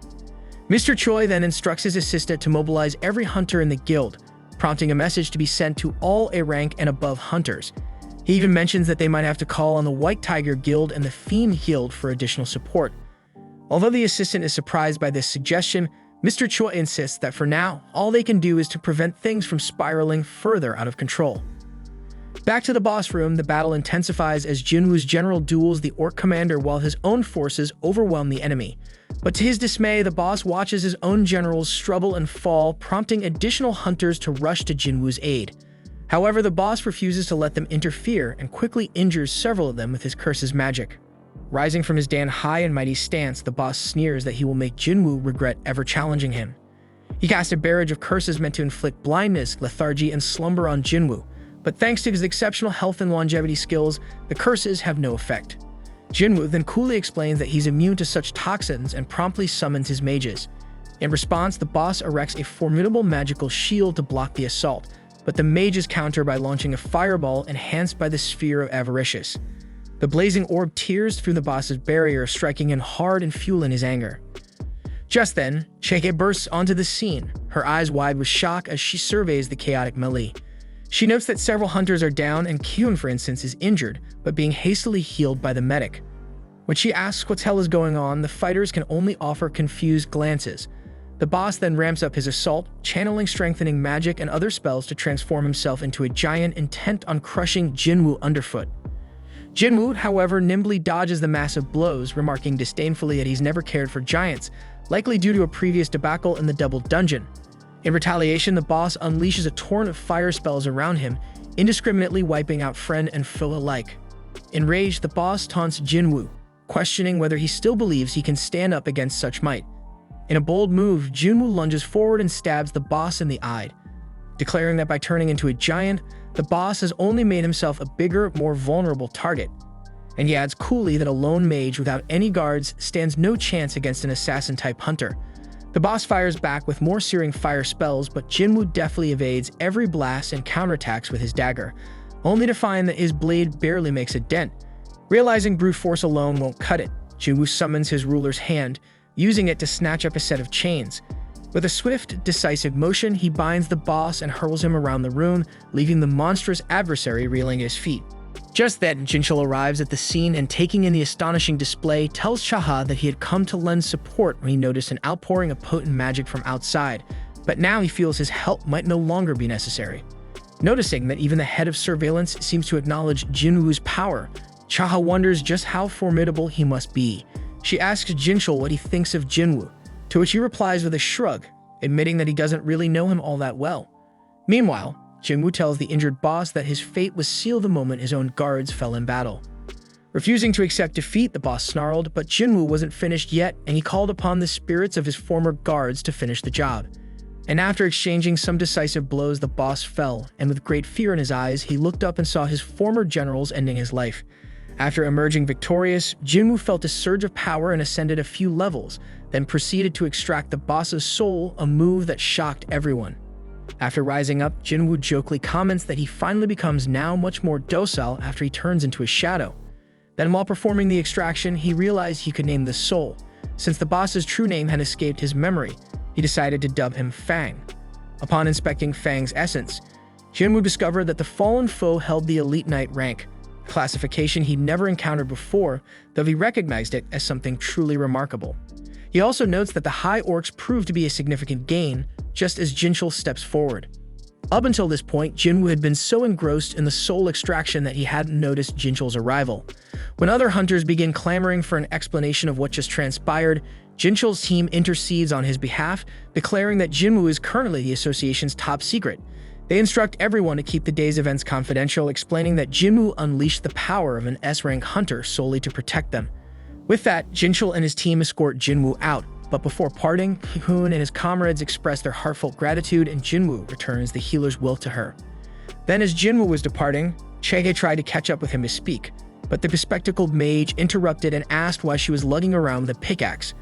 but Chaha shyly wonders if he would think she is weird, so the mage asks who she is talking about, and Chaha shyly replies no one.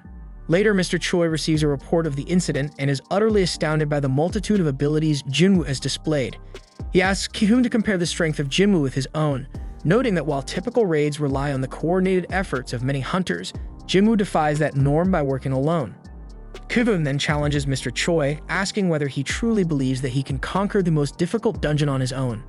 Mr. Choi, with a wry smile, remarks that he doubts it, and then says that his title of Ultimate Hunter might now be little more than a joke. And as Mr. Choi leaves, Ki-hoon tells him that he must recruit Jinwoo at all costs, and Mr. Choi announces that he will do his best. Meanwhile, Jinwoo meets up with Leo, inquiring about how matters with the guild master have unfolded. Leo fills him in on the details, and the scene then shifts to the Hunter Association.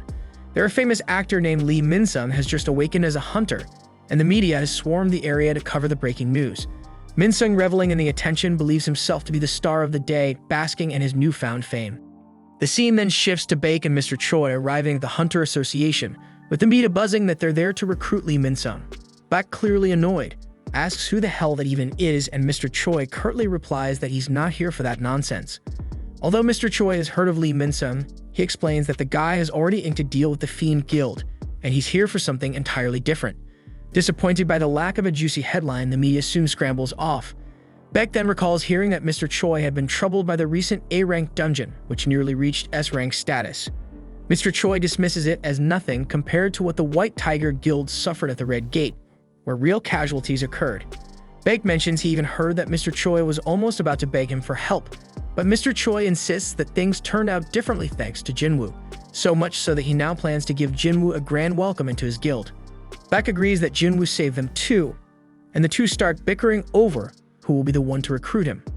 Just then, the guild master of the Fiend Guild steps in and asks if they're squabbling over Lee Min-sung. They quickly shoot back that they couldn't give a damn about that damn guy, and at that moment, Jinwoo arrives at the association, utterly baffled by all the commotion. Meanwhile, over at Jinna School, the girls are glued to the news about Lee Min-sung from the Hunter Association. They chat about how Min-sung, an actor with a seriously tainted reputation, is involved in a slew of scandals, with rumors that he sleeps around with every actress he works with. Back at the association, Min-sung himself addresses the media. With surprising determination, he announces that he's decided to become a hunter. He declares that he'll be joining the Fiend Guild under the leadership of its master, Loon Ta-ju, prompting the media to ask if that means he's retiring from show business. Everyone is shocked that he made such a drastic decision without even knowing his official assessment results. But with a confident smirk, Min-sung asserts that he already knows he's a rank hunter and that his contract with the Fiend Guild will last for 2 years, after which he'll return to the industry, and by then his scandals will be nothing more than distant memories. He pretends that he's ready to risk his life fighting magic beasts, no matter what his rank might be. Just then, as Jinwoo tries to sneak into the association, Min-sung's guards block him, telling him he can't enter until the conference is over. Just then, Gunny bursts in and announces that Jinwoo is already his guest, recalling that he had specifically requested they not hold a press conference at this hour. Min-sung bristles at this intrusion, but Gunny doesn't give a damn and promptly takes Jinwoo inside. The media, now even more curious, starts wondering who this mysterious Jinwoo is. Meanwhile, Min-sung tries to force his way into the association for an appraisal, but Jinchul intercepts him, warning that he can't get in right now because others are being reassessed. Min-sung seethingly asks Jinchul if he even knows who he is, threatening that a single word from him could cost him his job, yet Jinchul, clearly clueless about his shit identity, orders him to stay outside or else. We then see Gunny escorting Jinwoo to the reassessment venue, where Jinwoo notices that Mr. Choi and Baek are present to review his results. Entering the assessment room before they begin re-evaluating his power, the assessors ask him what abilities he uses. Jinwoo casually demonstrates by summoning one soldier, though Gunny knows full well that's just the tip of the iceberg, as Jinchul has filled him in on his true capabilities. Deciding it's time to show his real strength, Jinwoo summons his entire army, declaring that he can bring forth about 100 more soldiers on command. Gunny is visibly stunned by this display, and both Mr. Choi and Buck can practically feel the sheer intensity of his magic. So powerful that it makes them wonder if his abilities even surpass their own. Before long, the appraisal process concludes and Jinwoo is issued an S-rank hunter license. He thinks to himself that with this new status, no one will ever suspect him if he sells the Sphere of Avaricious, using the money to get properly equipped. With renewed determination, he decides that his next target will be the Demon Castle, and Gunny eagerly looks forward to seeing what he can accomplish. We then see Jinwoo leaving the association with Mr. Choi and Baek waiting eagerly to talk to him about recruiting him, but he simply walks right past them, insisting he has other pressing matters to attend to. Just as he opens the door to the association, he's ambushed by flashing cameras, the media snapping pictures of him. Songye, astonished to see his face on the news, shows the photos to Jinna, who is equally shocked to discover that her brother has become an S-rank hunter. All of Jinwoo's associates catch wind of the news. Some can't believe their eyes, while others had long suspected it was only a matter of time. Back at the association, the media have shifted their focus away from Minsum and are now bombarding Jinwoo with questions. Meanwhile, Leo confides in his father that he was unable to convince Jinwoo to join his guild. He recalls that Jinwoo flatly rejected his offer, insisting that he has a personal mission to complete on his own. Jinwoo explained that joining any organization at this point would only slow down his progress. He must grow stronger independently, and then he asked Leo to come with him instead. Back to the present, Leo pleaded with his father to let him follow Jinwoo. In response, his father scolds him for what he sees as an extremely selfish decision. He reminds Leo that he had originally entrusted this project to his own brother, only to change plans at Leo's insistence, and now Leo seems intent on abandoning everything without achieving a single milestone. He challenges Leo, asking if he believes that is fair, prompting Leo to recall his experiences with Jinwoo and resolve with determination that he must go with Jinwoo no matter what. At the same time, staff at the association are busy keeping the press at bay, preventing them from crowding around Jinwoo. Baek offers to escort Jinwoo home, arguing that dealing with the media would be too draining, but Jinwoo insists there's no need. With remarkable speed, he slips past the reporters while covering his face. Mr. Choi is stunned by how physically strong Jinwoo has become despite his magical background, and Baek can hardly follow his movements with his own eyes. So he wonders if Jinwoo has grown even more powerful since they last saw him, and Jinwoo himself thinks that all that remains is for him to acquire the right equipment. Later, we see Jinwoo at an auction house, where he tells a staff member that he's in the market for an item designed to defend against fire-based attacks. When the attendant inquires about its intended use, Jinwoo explains that he needs something to withstand the intense heat inside a dungeon. He displays a cloak and some rings, noting that while they're reasonably priced, the cost is still a bit steep for him. He wonders if a discount might be possible, but the staff informs him that prices are fixed. However, they add that if he manages to break the glass encasing their equipment, he might just walk away with it for free. Jinwoo is startled by the staff member's comment and readies himself to smash the glass. Just as he's about to throw a punch, the staff interjects, explaining that he was only joking, and that even a slight vibration would trigger an alarm due to the glass's remarkable strength. He apologizes for taking the joke too far, leaving Jinwoo feeling awkward. Frustrated, Jinwoo tells the staff that he'd rather see some proper weapons instead. The weapons specialist then leads him over to display a selection of short swords. As they walk, the armor specialist member points out that Jinwoo somehow managed to crack the glass, even though he never actually touched it. Meanwhile, a particularly hefty short sword is presented to Jinwoo, and he can hardly believe the outrageous price tag, especially since its strength barely matches that of Kasaka's Venom Fang at best. In response, Jinwoo pulls out the Kasaka dagger he recently purchased from his personal store and asks the staff how much it could fetch on the market. They confidently tell him it could sell for about 100 million gold, a figure that shocks him given that he originally paid only 2.8 million. This revelation convinces Jinwoo that items bought at the store are highly valuable, and he begins to think that he might not need to part with the sphere of avaricious after all. Taking a break, Jinwoo retreats to the bathroom, and the scene shifts to the headquarters of the White Tiger Guild. There, Baek reflects on Jinwoo's immense strength, pondering how this second awakening might have ended long ago, yet he continues to grow stronger. Baek wonders if he has been approaching things the wrong way, and he starts to consider that perhaps Jinwoo is a hunter who can keep getting stronger indefinitely. The narrative then cuts to Jinwoo's home, where Jiena notices that the media has finally stopped bothering their house, an event that delights her because it means she can return to school in peace. Jinwoo speculates that the association must have intervened to ensure their privacy. Teasingly, Jiena suggests that he could be on TV if he wanted to, but she begs him not to drag her into it. Jinwoo shrugs, admitting it's beyond his control, and then announces that he'll be away for a week starting tomorrow, a revelation that leaves Jiena surprised and curious about his plans. At that moment, Leo shows up at the doorstep. When Jiena asks if he's one of Jinwoo's friends, Leo clarifies that he's actually Jinwoo's right-hand man. Jinwoo quickly offers an explanation, telling Jiena that he'll be working with Leo for the next week. Although Leo seems a bit confused at first, a gentle nudge from Jinwoo helps him understand, and he readily agrees to play along. At night, we find Leo fast asleep in Jinwoo's room while Jinwoo quietly checks on Jiena, thinking that maybe things have finally settled down. though now everyone knows he's an S-rank hunter, so he's got to be extra cautious. To ensure security, he summons Fang's guards from earlier, but quickly notes that only 3 are here, recalling that Fang originally had 4. One of the guards reminds him that the 4th had been sent crashing into the ceiling by one of Jinwoo's earlier attacks, and his shadow extraction didn't manage to recover him. Jinwoo shrugs it off, deciding that 3 guards suffice. He then leaves one of them along with 2 ordinary guards to watch over Jinna. Then while on the rooftop, Jinwoo reflects on the need to bolster neighborhood security and orders some of his soldiers to patrol the area, ensuring it remains peaceful. Overhead, we then see a majestic flying magic beast soar through the sky. The following day, Jinwoo and Leo are seen driving together. Leo thanks Jinwoo for letting him stay over, and Jinwoo reassures him that there's no need to worry about him running away from his house.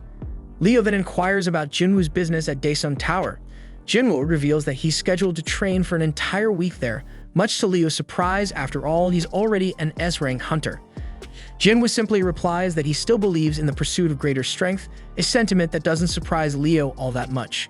Later, inside the imposing Demon Tower, Jinwoo, adorned in his water-based ring and wind robe, embarks on his latest conquest. He receives a quest to slay the demon monarch Baron residing on the top floor, with a reward promising a rune stone for the Shadow Exchange ability plus 30 ability points. Fired up by the challenge and the rewards on offer, he teleports to the 76th floor. In another scene, Leo's mother is seen in conversation with his father, astonished that their son has left home. While his father appears nonchalant, he suddenly collapses. Back at the Demon Castle, Jinwoo is locked in combat with a formidable boss-level monster. In the heat of battle, he summons Fong and hands it the Sphere of Avaricious. Fong retaliates by unleashing a powerful fire spell that reduces the monster to ashes. Impressed by the display, Jinwoo resolves to carefully consider when best to deploy Fong's abilities in the future. Later, we see Leo's father awake in the hospital, learning that Leo has come to visit him. His wife confesses that she lied about his collapse being due to overwork to Leo, and they recall the doctor's grim explanation. He has contracted the so-called eternal slumber disease, a condition where one is overwhelmed by sleepiness until they eventually falls into an unending slumber. Leo's father kept wondering why he had contracted this awful disease, and the doctor explained that people with low resistance to magic are especially prone to it if they're exposed for too long. The doctor even asked if any of his friends or relatives were hunters, which made both him and his wife think about their own son Leo, but the doctor admitted that the exact cause was still unconfirmed. Frustrated, Leo's father then began to wonder if perhaps he had been completely eliminated by this harsh world. Meanwhile, at the country's border, a squad of hunters was patrolling the area when they encountered that flying magic beast we saw earlier. They stopped in their tracks, all scratching their heads and wondering what the hell is that. Back in the Demon Castle, Jinwoo is leveled up after his recent battles. He explains that he's reorganized his soldiers into 6 separate teams, each operating on its own with 2 simple orders. First, to eliminate every visible enemy, and second, to alert him as soon as they find the permit. He admits that this strategy means he won't be able to grab any loot aside from the permit, but it's a more efficient plan overall. However, his progress has slowed considerably since he hit the 80th floor. As he ponders what might be causing the delay, he suddenly notices a drastic drop in his MP. It turns out that someone has been continuously wiping out his soldiers, specifically targeting his Team A. Jinwoo is shocked that an enemy here could defeat a team of his high-level orcs, so he calls his team back and heads out personally to investigate. Arriving on the scene, he finds that Team B has also taken a hit, and he figures that the enemy must be seriously formidable. But something doesn't add up. He points out that Fang's team was much closer to Team A, yet the enemy chose to target the more distant Team B. It dawns on him that this adversary must have known that Fang was too powerful to tackle, and so deliberately chose weaker opponents instead. Jinwoo then deduces that the next target will likely be the Ice Bear squad, and sure enough, he soon spots some demon knights swarming the Ice Bears. The demon knights tear through the bears as if they were nothing more than playthings, and Jinwoo watches in stealth mode. Satisfied with their performance, he deactivates his stealth. One of the knights lunges at him, but he swiftly dispatches the attacker. Then, as 2 more assailants join the fray, he tears them apart with ease, leaving only their leader standing. He charges toward her, but she seems afraid and retreats. At that moment, Jinwoo reflects on his long-held curiosity about whether magic beasts feel fear, and he finally confirms with a malicious smile that they can do. Then the battle escalates as he clashes with the leader, nearly ending her life until unexpectedly she surrenders before he can deliver the finishing blow. As her voice echoes through the fray, he realizes that she is a woman. Removing her helmet, he takes in her features. She pleads for mercy, and Jinwoo is taken aback that the very person who initiated the conflict now begs to be spared. He retorts that he has already dispatched all of her companions, yet she insists that it is the solemn duty of the knights to protect their lord at all costs. She is convinced that as long as she remains safe, her people will thrive, a sentiment Jinwoo dismisses as selfish. Unmoved by her pleas, he turns to leave, but as he glances back, she lunges at him again. But before her attack can land, Fang intervenes to shield him. Confused, he demands to know what she intends to do, and she once more begs for her life, promising to do anything he requests. He orders her to fetch the entry permit, and she reveals that it is currently held by her family. If he spares her, she will retrieve it for him. Moreover, she boasts that she even knows the locations of every permit on the upper floors, and if he guarantees her family's safety, she will guide him to them. Jinwoo realizes that he failed to locate the permits because her family deliberately hid them, and he glares at her with murderous intent, questioning whether he can truly trust her. Sensing his fury, she pleads earnestly that he can, and he reluctantly agrees on the condition that he obtains the permit. She gratefully thanks him, and he then demands to know exactly who they really are. The scene abruptly shifts to a desolate island, where a sinister flying ant has infiltrated the area, leaving devastation in its wake as it slaughters everyone it encounters. Back at the demon castle, the girl introduces herself as Isol, the eldest daughter of the Radiru family. Jinwoo, however, remarks that this is not the answer he was seeking. He had hoped to learn more about the system from her, much like he did with Baruka, the leader of the Ice Elves, and he presses her by asking if she is tormented by voices commanding her to kill humans. Isol denies this, admitting instead that she hears a different directive, one to protect the space. Intrigued, Jinwoo asks when that command first began. She confesses that it all began the moment she arrived here, and when Jinwoo presses her about where she was before, she replies that she was in the demon realm, and that everyone only ended up here once they regained their senses. Intrigued, he wonders aloud what they were doing in the demon realm. Suddenly, something odd happens. She starts acting robotic, her voice flat as she explains that they were preparing for war. When he asks who they were gearing up to fight, she reveals that it was against a formidable enemy, so powerful that the demons had to band together to stand a chance, and they were on the verge of fighting that formidable enemy. But just as she begins to elaborate further, an error message suddenly issues from her mouth, announcing that the details are classified and that the conversation is now blocked. Before he can press for more, she faints and Jinwoo quickly catches her, realizing that he can no longer ask for any additional information. The scene then shifts to a meeting at the Hunter Association. Officials review photos from the recent flying ant attack on the Japanese outlying islands, and Jinchul reports that the assault caused a total of 294 casualties, with 108 hunters engaged in battle. Among the fallen were 4 E-rank hunters, 1 C-rank, and 1 B-rank hunter. Gunny is astounded that a single monster could inflict so much damage, and Jinchul adds that the creature was eventually put down by an A-rank hunter who arrived on the scene. Gunny deduces that the winged ants must possess A-rank strength, a fact confirmed by Jinchul, who cites findings from the investigation department after dissecting the monster. Gunny then points out that the island attack lies just 120 kilometers from Jeju Island, warning that if those ants develop even stronger flight capabilities, they could easily reach the southern tip of their nation.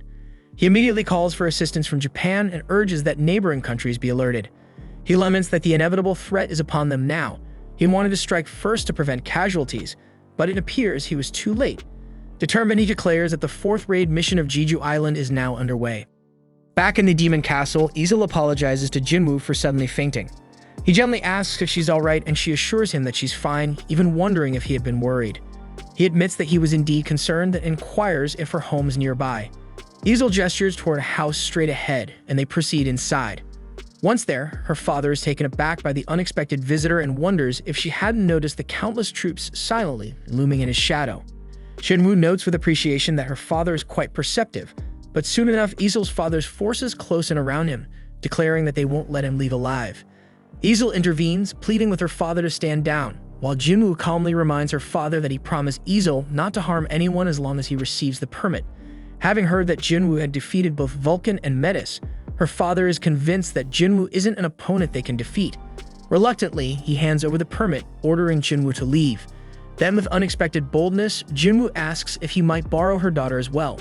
Startled, her father demands an explanation, so Jinwoo explains that Isol had earlier mentioned she knew the locations of the permits on every floor. Her father then asks whether Jinwoo can guarantee his daughter's safety, to which he promises he can. Satisfied, her father permits the arrangement, prompting Jinwoo to ask Isol to guide him. Elsewhere, we see scientists are busy dissecting the flying ant, examining every detail with intense scrutiny. Back at the castle, Jinwoo continues his steady ascent through the floors, and soon he finds himself on the 89th floor. There he observes that both Igris and Tank have leveled up, one now holding the title of Elite Knight, while the other is just a knight. He muses that one of them now rivals the strength of an S-ranked adventurer, while the other is comparable to a rank adventurer. Meanwhile, Isol has prepared an array of gifts for the nobles on the floors above, intending to negotiate permits through these offerings, but Jinwoo dismisses the need for such bribes. Isol then warns him that the floors above level 90 are managed by high-ranking nobles, on a completely different level from the low-level shits he's been fighting, so obtaining permits by mere conversation will be extremely difficult. Jinwoo agrees, remarking bluntly that no one bothers to talk to someone they consider weak. He recalls that her family is locked in fierce competition with other demon nobles and promises that he will elevate her family to become the most powerful in this realm. Isol then asks him why he spared her family, and Jinwoo replies bluntly that it's because he likes her, leaving her blushing and embarrassed. Jinwoo muses that he really does get along with simple-minded folks like her and Jinho, so he tells Isol to head back home now. He reminds her that she just warned him things would get tough from here on out, and he doesn't want to drag her into danger. But before she leaves, he asks her to disclose the locations of the permits. Nervously, she wonders if she's useless to him. But he reassures her that isn't the case. In fact, he believes it wouldn't be safe for her to go ahead with him. Still determined to follow him and witness his achievements, she insists on coming along, so he agrees, and together they ascend to the 90th floor. There, Jinwoo battles the monsters advancing ahead, and he realizes that Isol was right. Both the strength and the sheer number of monsters in this area far exceed those on the lower levels. Nonetheless, he manages to push forward with little difficulty until he finally reaches the 97th floor. The scene then shifts to the Hunter Guild, where we learn that both Mr. Choi and Cha-ha have received a call for the 4th raid on Jeju Island.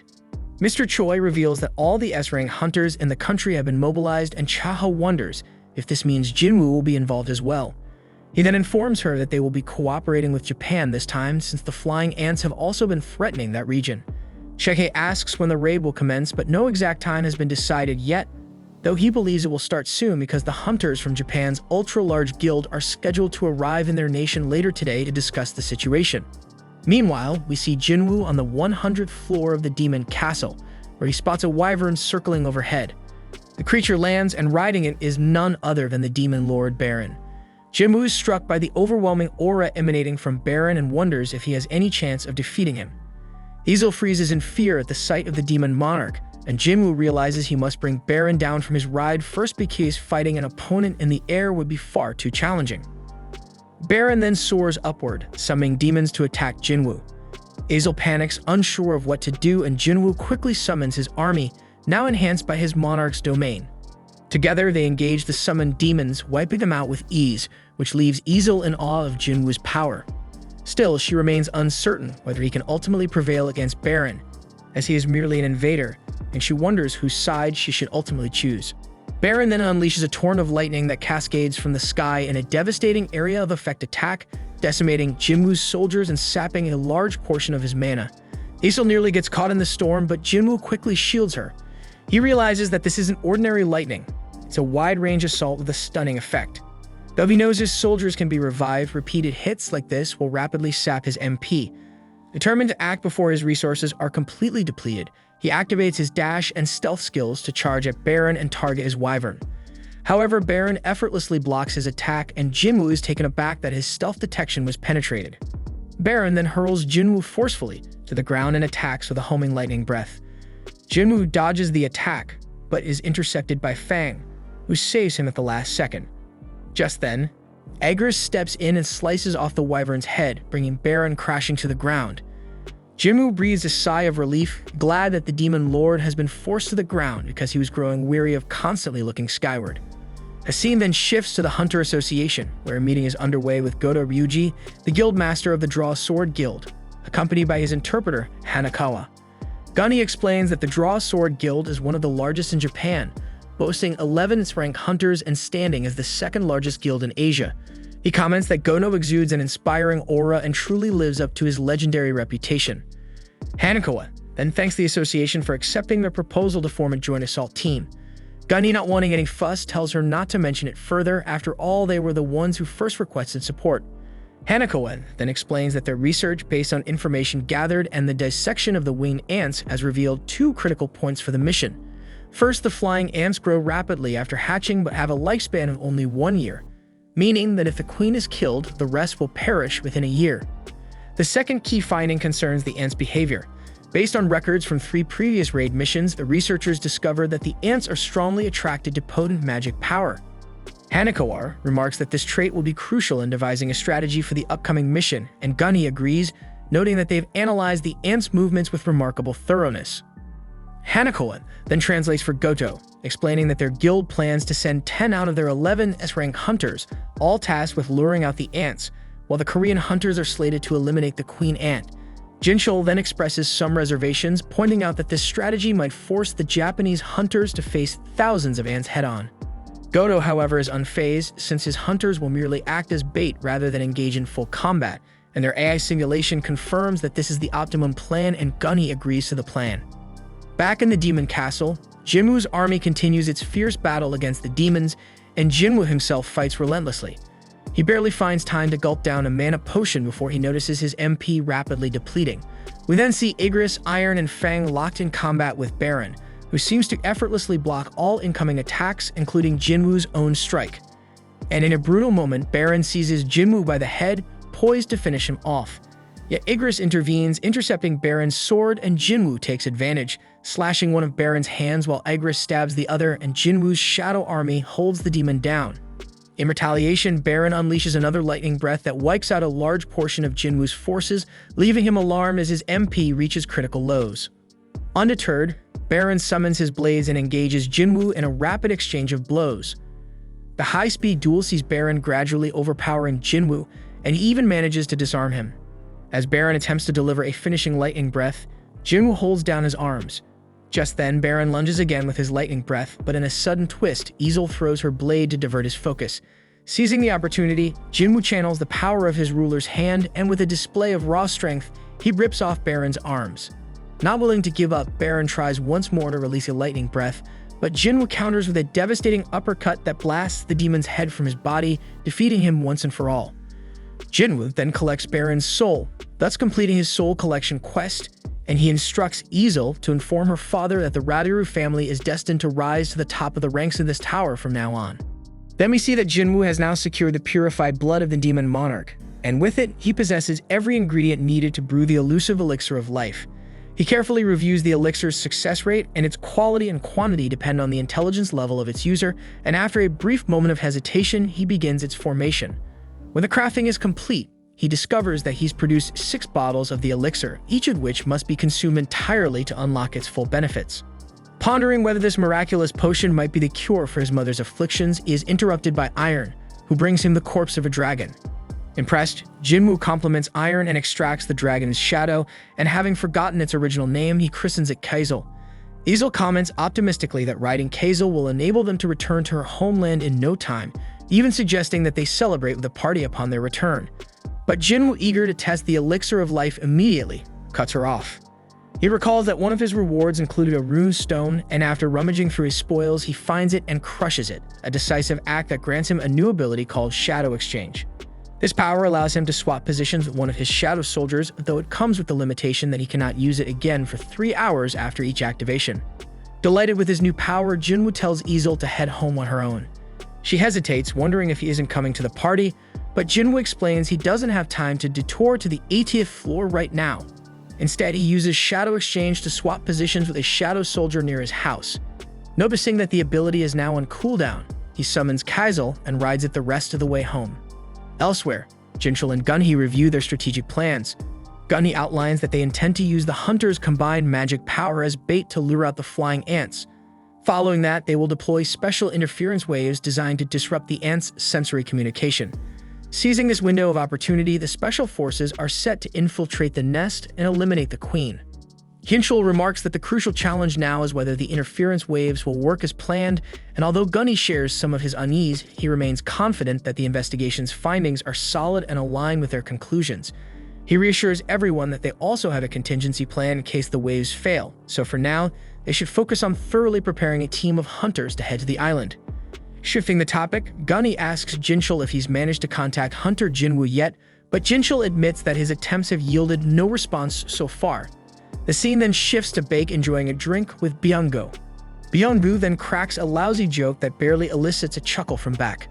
Baek then explains that Byung-gu is an S-rank healer who retired at a young age, a rarity among hunters who usually suffer permanent injuries. Despite his retirement, Byung-gu remains one of Baek's best friends and an eccentric character at heart. Byung-gu then inquires if Baek is truly headed to that island again, and Baek confirms that he is. Byung-gu reminds him of the tragic fate of Eun-suk, and Baek says that is why he is going, because if those ants are allowed to run rampant, they will eventually turn the entire country into their nest. Byung-gu is surprised to hear Baek speak with such patriotic fervor.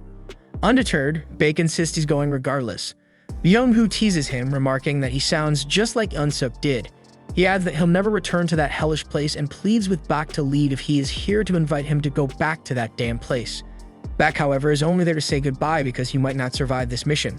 Byung-gu understands the gravity of the situation, and then he reveals that he's planning to take the civil services exam instead, determined to leave the bloodshed of the battlefield behind.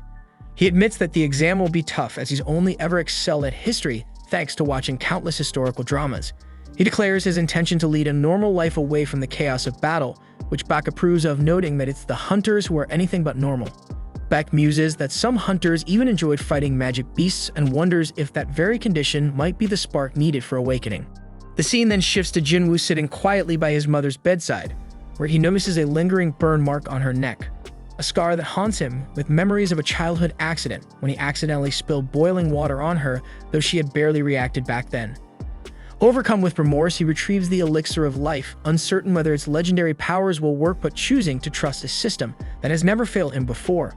With trembling hands, he carefully lifts his mother, and after a moment's hesitation, he forces the elixir down her throat. Once she finishes the potion, he gently lays her back down. Slowly, the elixir begins its work, mending the burn on her neck and rejuvenating her frail body. With bated breath, Jinwoo watches over her, hoping that she will awaken soon, for this moment represents the culmination of all of his relentless efforts. Meanwhile, Jina, unable to focus on her studies, leaves her room to take a reflective walk. Later that night, as the soft glow of the moon bathes the hospital room, Jinwoo is startled to see his mother stir. With a warm smile, she asks if he is indeed her son, and he confirms. Curiously, she inquires how long she had been asleep, and with a heavy heart, Jinwoo reveals that she had been in an unbroken slumber for 4 long years. Concerned, she asks about Jina, and he reassures her that his sister is fine. Grateful for his care, she thanks him for keeping his promise and notices the wounds that mar his body, a testament to the hardships he has borne. Overwhelmed by emotion, Jinwoo breaks down in tears, insisting that he is all right despite the scars of his journey. The next day, a doctor informs the head physician that one of the patients suffering from the so-called eternal sleep disease has finally awakened, and her body shows no signs of abnormality. With their family eagerly requesting her discharge, Jana is later seen in the hospital room, sobbing uncontrollably as she embraces her newly awakened mother and apologizes for all the worry she has caused. Watching this poignant reunion, Jinwoo feels a deep sense of fulfillment, convinced that all his arduous efforts have finally borne fruit. Elsewhere, Gunny is hosting a press conference. He thanks everyone for coming and addresses the nationwide disasters caused by the winged ants from Jeju Island. He announces that in response, the Hunter Association will launch the 4th raid on Jeju Island, a massive operation that will deploy 10 S-rank hunters from Japan in addition to their domestic S-rank team. Meanwhile, hunters of rank A and below will focus on maritime surveillance and homeland defense to support the assault. He declares that they are determined to succeed this time, while Byung-gu watches the proceedings with quiet intensity. Recalling an earlier time before the 3rd raid on Jeju Island, we flash back to when Baek, Eun-suk, and Byung-gu had gathered. Back then, Baek had been passed out drunk, while Eun-suk and Byung-gu were visibly terrified. Eun-suk, recognizing that those who lack fighting ability would be even more paralyzed by fear, resolved to put an end to it. After all, it was up to them to overcome their terror. He stressed that they needed to keep a close eye on Baek during the raid, since his impulsiveness could jeopardize the mission, and reminded his companions that only the 2 of them were capable of managing him. The scene then shifts to Jinwoo and his family returning to their apartment. Their mother is shocked to see the place in disarray. Jinwoo asks his sister what she has done in his absence, but their mother dismisses his concerns and suggests that they all clean together. As they begin tidying up, Jinwoo reflects that this simple act of domestic life is what he had been working for all along, yet his heart is heavy with unease. He wonders if in his role as a hunter, he has crossed a line he should never have, a thought that lingers in his mind. Their mother then casually asks if their father has been in touch during the past 4 years. The siblings exchange silence before she shifts the subject, revealing that she recently heard the news that Jinwoo has become a hunter. She reminisces that their father was once a firefighter, someone she married because he looked so heroic while saving lives, and proudly states that Jinwoo has inherited his trait. Juna adds that she aspires to become a doctor to save people, and their mother insists that she too has inherited their father's noble qualities. At that moment, Jinwoo's phone rings. The scene then shifts to the Hunter Association, where Gunny has just wrapped up his press conference. He remarks that he didn't expect anyone to approach them so soon afterward, and it turns out they're talking about Thomas Andra, the renowned American S-rank authority hunter. Jinchul confesses that he had half expected Thomas to show up, given the timing of recent events, but Gunny is skeptical. He muses that someone with power equivalent to a nation's military would rarely meddle in another country's affairs. Jinchul agrees, wondering why Thomas would interfere here, while Gunny speculates that he might simply be passing by, or perhaps he's here to intimidate them about Hunter Dongsu or to verify something. Gunny also wonders if Jinwoo is still out of reach, but Jinchul reassures him that they've already been in contact with him and that he should be arriving soon. Shortly thereafter, Jinwoo appears at the association and learns that the raid on Jeju Island is set to depart in 4 days. Gunny inquires whether Jinwoo plans to lend his strength to the mission, and Jinwoo admits that it might be a good chance for him to level up since Jeju Island is practically an EXP farm, although he feels he has already achieved his major goals and sees little reason to keep fighting indefinitely. Just as he's about to voice his reservations, he suddenly senses an immense surge of magical energy. Gunny is astonished that he can detect it from so far away and reveals that some of the S-rank hunters are currently warming up in the gymnasium, inviting Jinwoo to take a look if he wishes. Meanwhile, in the training hall, Baek is seen sparring with an opponent who manages to swiftly take him down, advising him to focus on building up his lower body. Refusing to give up, Baek fights on, though Jinwoo is surprised to witness that Baek is struggling under the pressure. Mr. Choi soon appears and explains that if Baek were to go all out, Hunter Mei would be no match for him. But he then introduces Baek's opponent as Med Dongwook from the famed guild. Curious as to why Baek isn't unleashing his full strength against such a capable foe, Mr. Choi reveals that Baek prefers to hold back in front of a crowd. When he fights at full power, he transforms into something monstrous. Jinwoo can't help but think that the rumors about Baek being a transformation-type hunter might actually be true, and just then, hunters from Japan arrive on the scene. Their guild master Goto then spots Jinwoo in the stands and inquires about his identity. Hanako quickly identifies him as Jinwoo, a recently promoted S-rank hunter. Initially, Goto was under the impression that Jinwoo might be a skilled assassin, but Hanako clarifies that he is in fact a mage. Meanwhile, Chahae and Lim notice Jinwoo's presence, while Baek and Mei continue their heated bout. Watching the ongoing fights, Hanako grows increasingly disappointed with the level of strength displayed by the local hunters, remarking that they don't even resemble true S-rank fighters, perhaps a consequence of her constant exposure to Goto's battles. Not long after, Mr. Park Jong-soo, the guild master of the Knights Guild, overhears their comments. Although he struggles to understand the Japanese banter, he catches enough to feel insulted by their disparaging remarks. Hanako casually mentions she's never even heard of Mr. Park, to which they suggest that might be because he's only an A-rank hunter rather than an S-rank. Still, they remind everyone that his guild remains among the top 5. Chahae and Lim step in to prevent further squabbling, and Mr. Park is unwilling to let their comments go unchallenged. Seizing the moment, Goto proposes a friendly sparring match to test the prowess of Korean hunters, insisting that only S-rank fighters should participate, with the rules to be decided collectively. Gunny approves of the idea and emphasizes that mages should sit this one out, as their strength is notoriously difficult to gauge in combat. He also insists that only combat-oriented hunters join, dismissing the less battle-hardened ones. Baek then lays out the rules. Any participant who gets grabbed at the wrist, touched on the back, or forced to the ground will be deemed defeated. And rather than a one-on-one duel, the match is designed as a battle royale to mirror the chaos expected on the island. With the terms set, Goto nods in agreement, and the event is set to proceed. It is soon revealed that from the Korean side, the competitors will be Chahae, Lim, Ma, and Baek, while from Japan, the fighters are Tawada, Kumamoto, Hoshino, and Tanaka. Then we see Jinwoo watching the rivals assembled in the ring, noting with interest that Goto isn't fighting at all. This unexpected situation gives him the chance to witness an all-out clash between S-rank hunters. Mei immediately leaps into action using an ability that enlarges him threefold, as if signaling that the real competition has just begun. As the battle erupts, Baek pursues an opponent attempting to flank his allies, while Mei matches his colossal brute strength against Tanaka in a series of incredibly intense, bone-crushing punches. Meanwhile, Lim faces an opponent whose speed is almost supernatural, and this foe keeps a safe distance until at one point he lands a kick to Lim's temple. Once Lim finds an opening, he fires his projectiles at the enemy. His attack nearly hits Tanaka, prompting Tanaka to shout for Hoshino to knock Lim down before the situation escalates further. From the sidelines, Mr. Choi watches the fight with a mix of concern and curiosity. He asks Gunhee whether the arena is reinforced with high-quality magic gems. Gunhee confirms that it is, though he adds that the current standards might need an upgrade, as these fighters are literally breaking everything.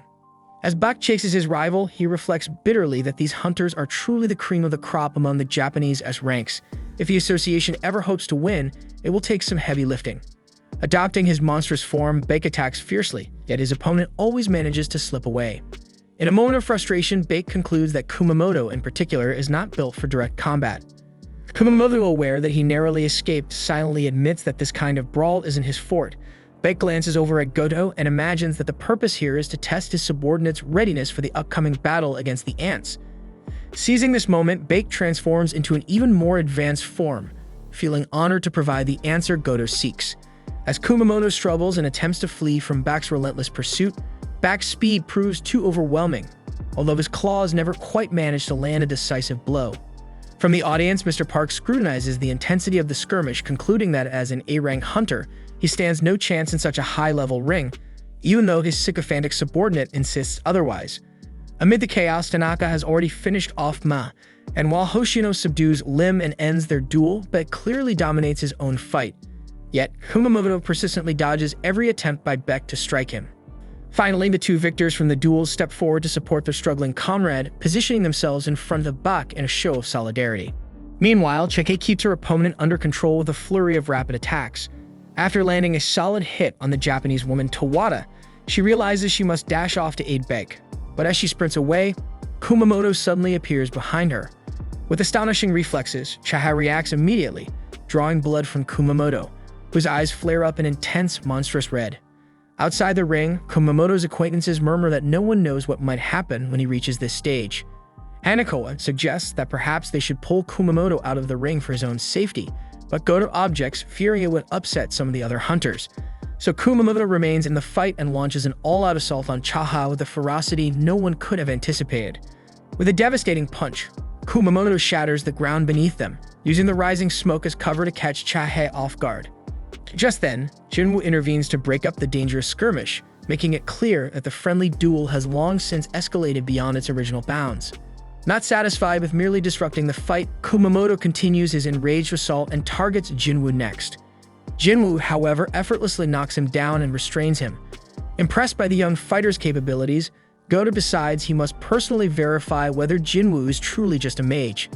With Kumamoto under control, Jinwoo turns to Chaha and asks if she sees any problem with admitting defeat, especially since Bak has already conceded. Calmly, Chaha acknowledges her loss. Meanwhile, Bake reflects sadly that even if he had given his all, he wouldn't have been able to overcome the two. Shortly thereafter, Hanako approaches Jinwoo and informs him that her master Goto wishes to duel with him. Observing Goto's unmistakable fighting spirit, Jinwoo recognizes this as an excellent opportunity to test the power he acquired in the Demon Castle.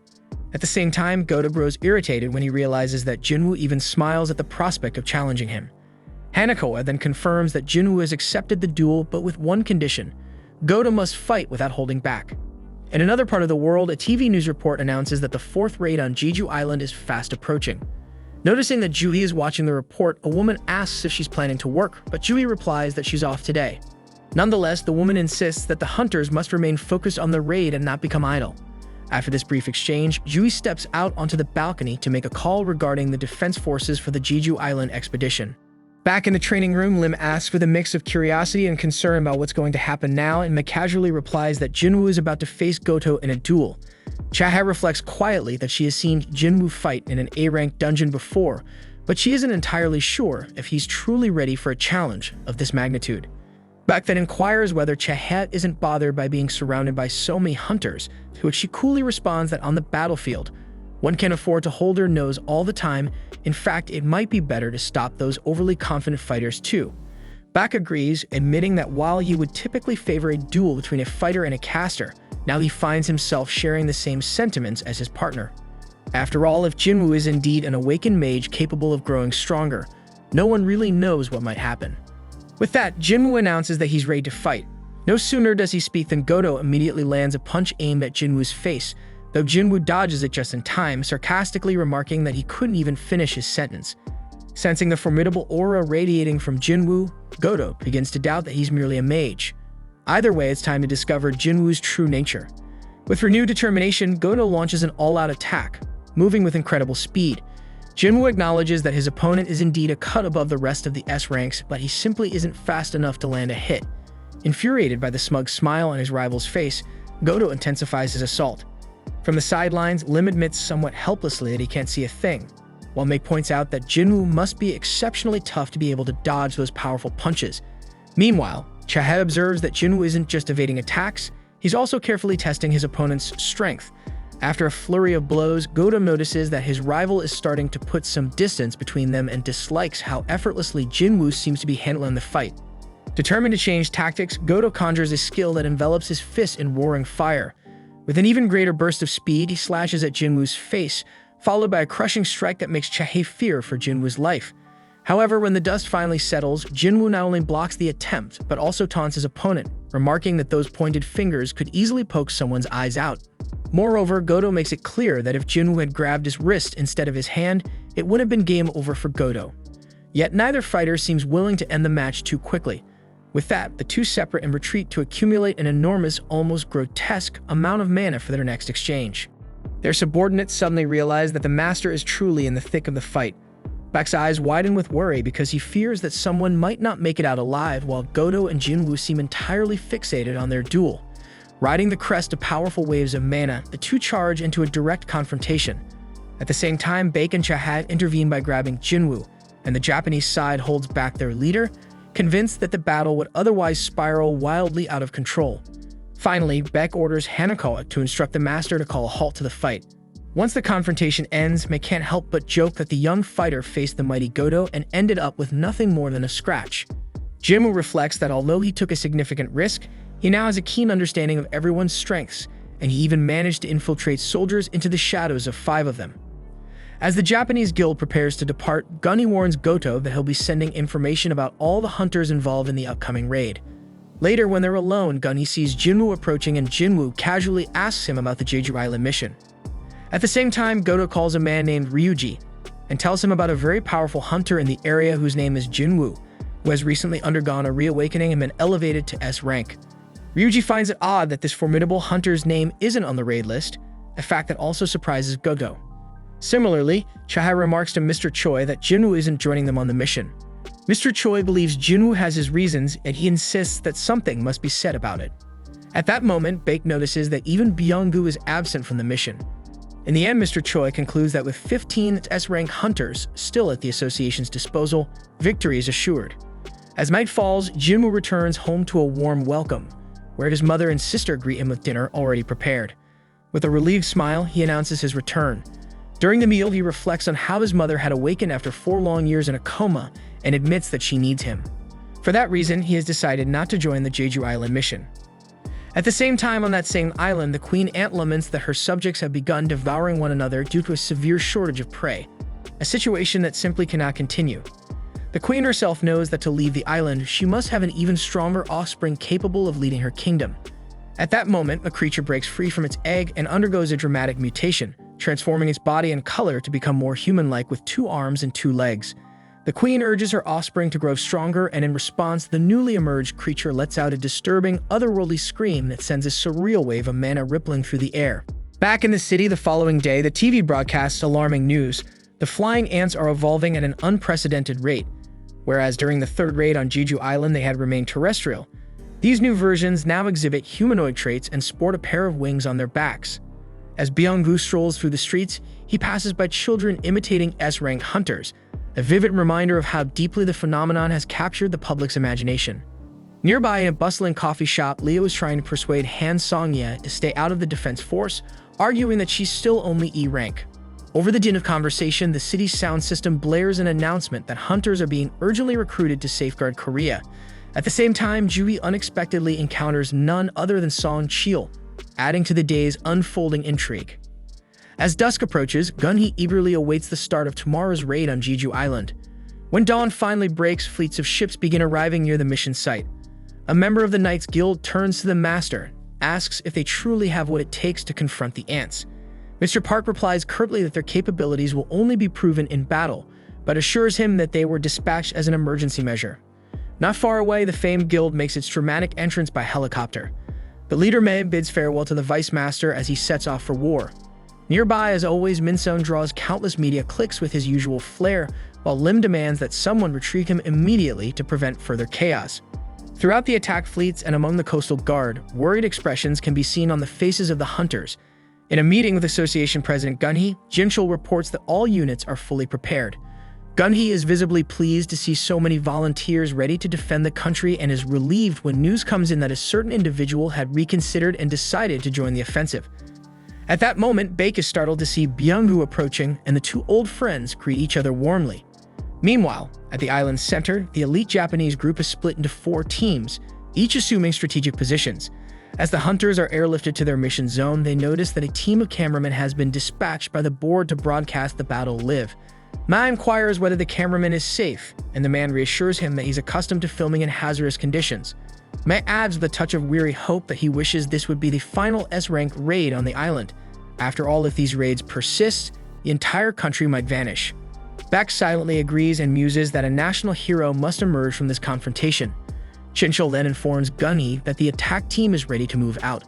With that, Gunhee announces the commencement of the 4th raid on Jeju Island.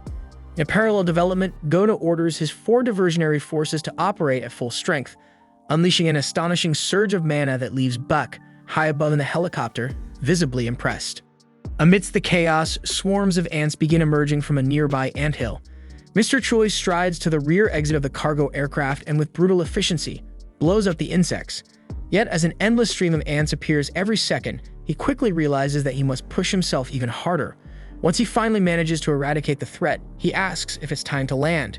With the helicopter now grounded, Baek confidently asserts that the Japanese will be able to distract the ants for an hour, enough time for the Koreans to eliminate the queen. Back in the operations room, Ryuji gives the order to start interference. A powerful signal is transmitted to prevent the ants from receiving the queen's emergency call. In the heat of battle, Tawada warns that Kumamoto is in grave danger of dying if he remains paralyzed. Shimizu suggests that perhaps it would be better to wipe out all the ants at once, while Akali shouts, asking where Tanaka is. Moments later, Tanaka is seen in another corner, gleefully smashing insects as if he were a child having fun. Elsewhere on the island, a Japanese man observes the thick smoke rising from Mr. Choi's explosive attack and asks his partner if he thinks he could take on that master in a duel, despite his own ice-based power. After sealing off the entrance to the ant nest, Mr. Choi leads his group forward. However, the labyrinthine network of tunnels proves confusing and Baek questions which direction they should take. To ease their worries, Mr. Choi conjures a fireball to illuminate each passage, so they need to inspect every hole individually.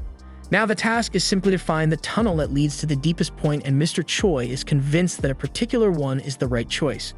Meanwhile, Jinwoo completes his daily exercise quota and in a moment of relaxation, imagines that the S-rank hunters on the expedition will handle the ant problem without much trouble, even though he isn't there himself.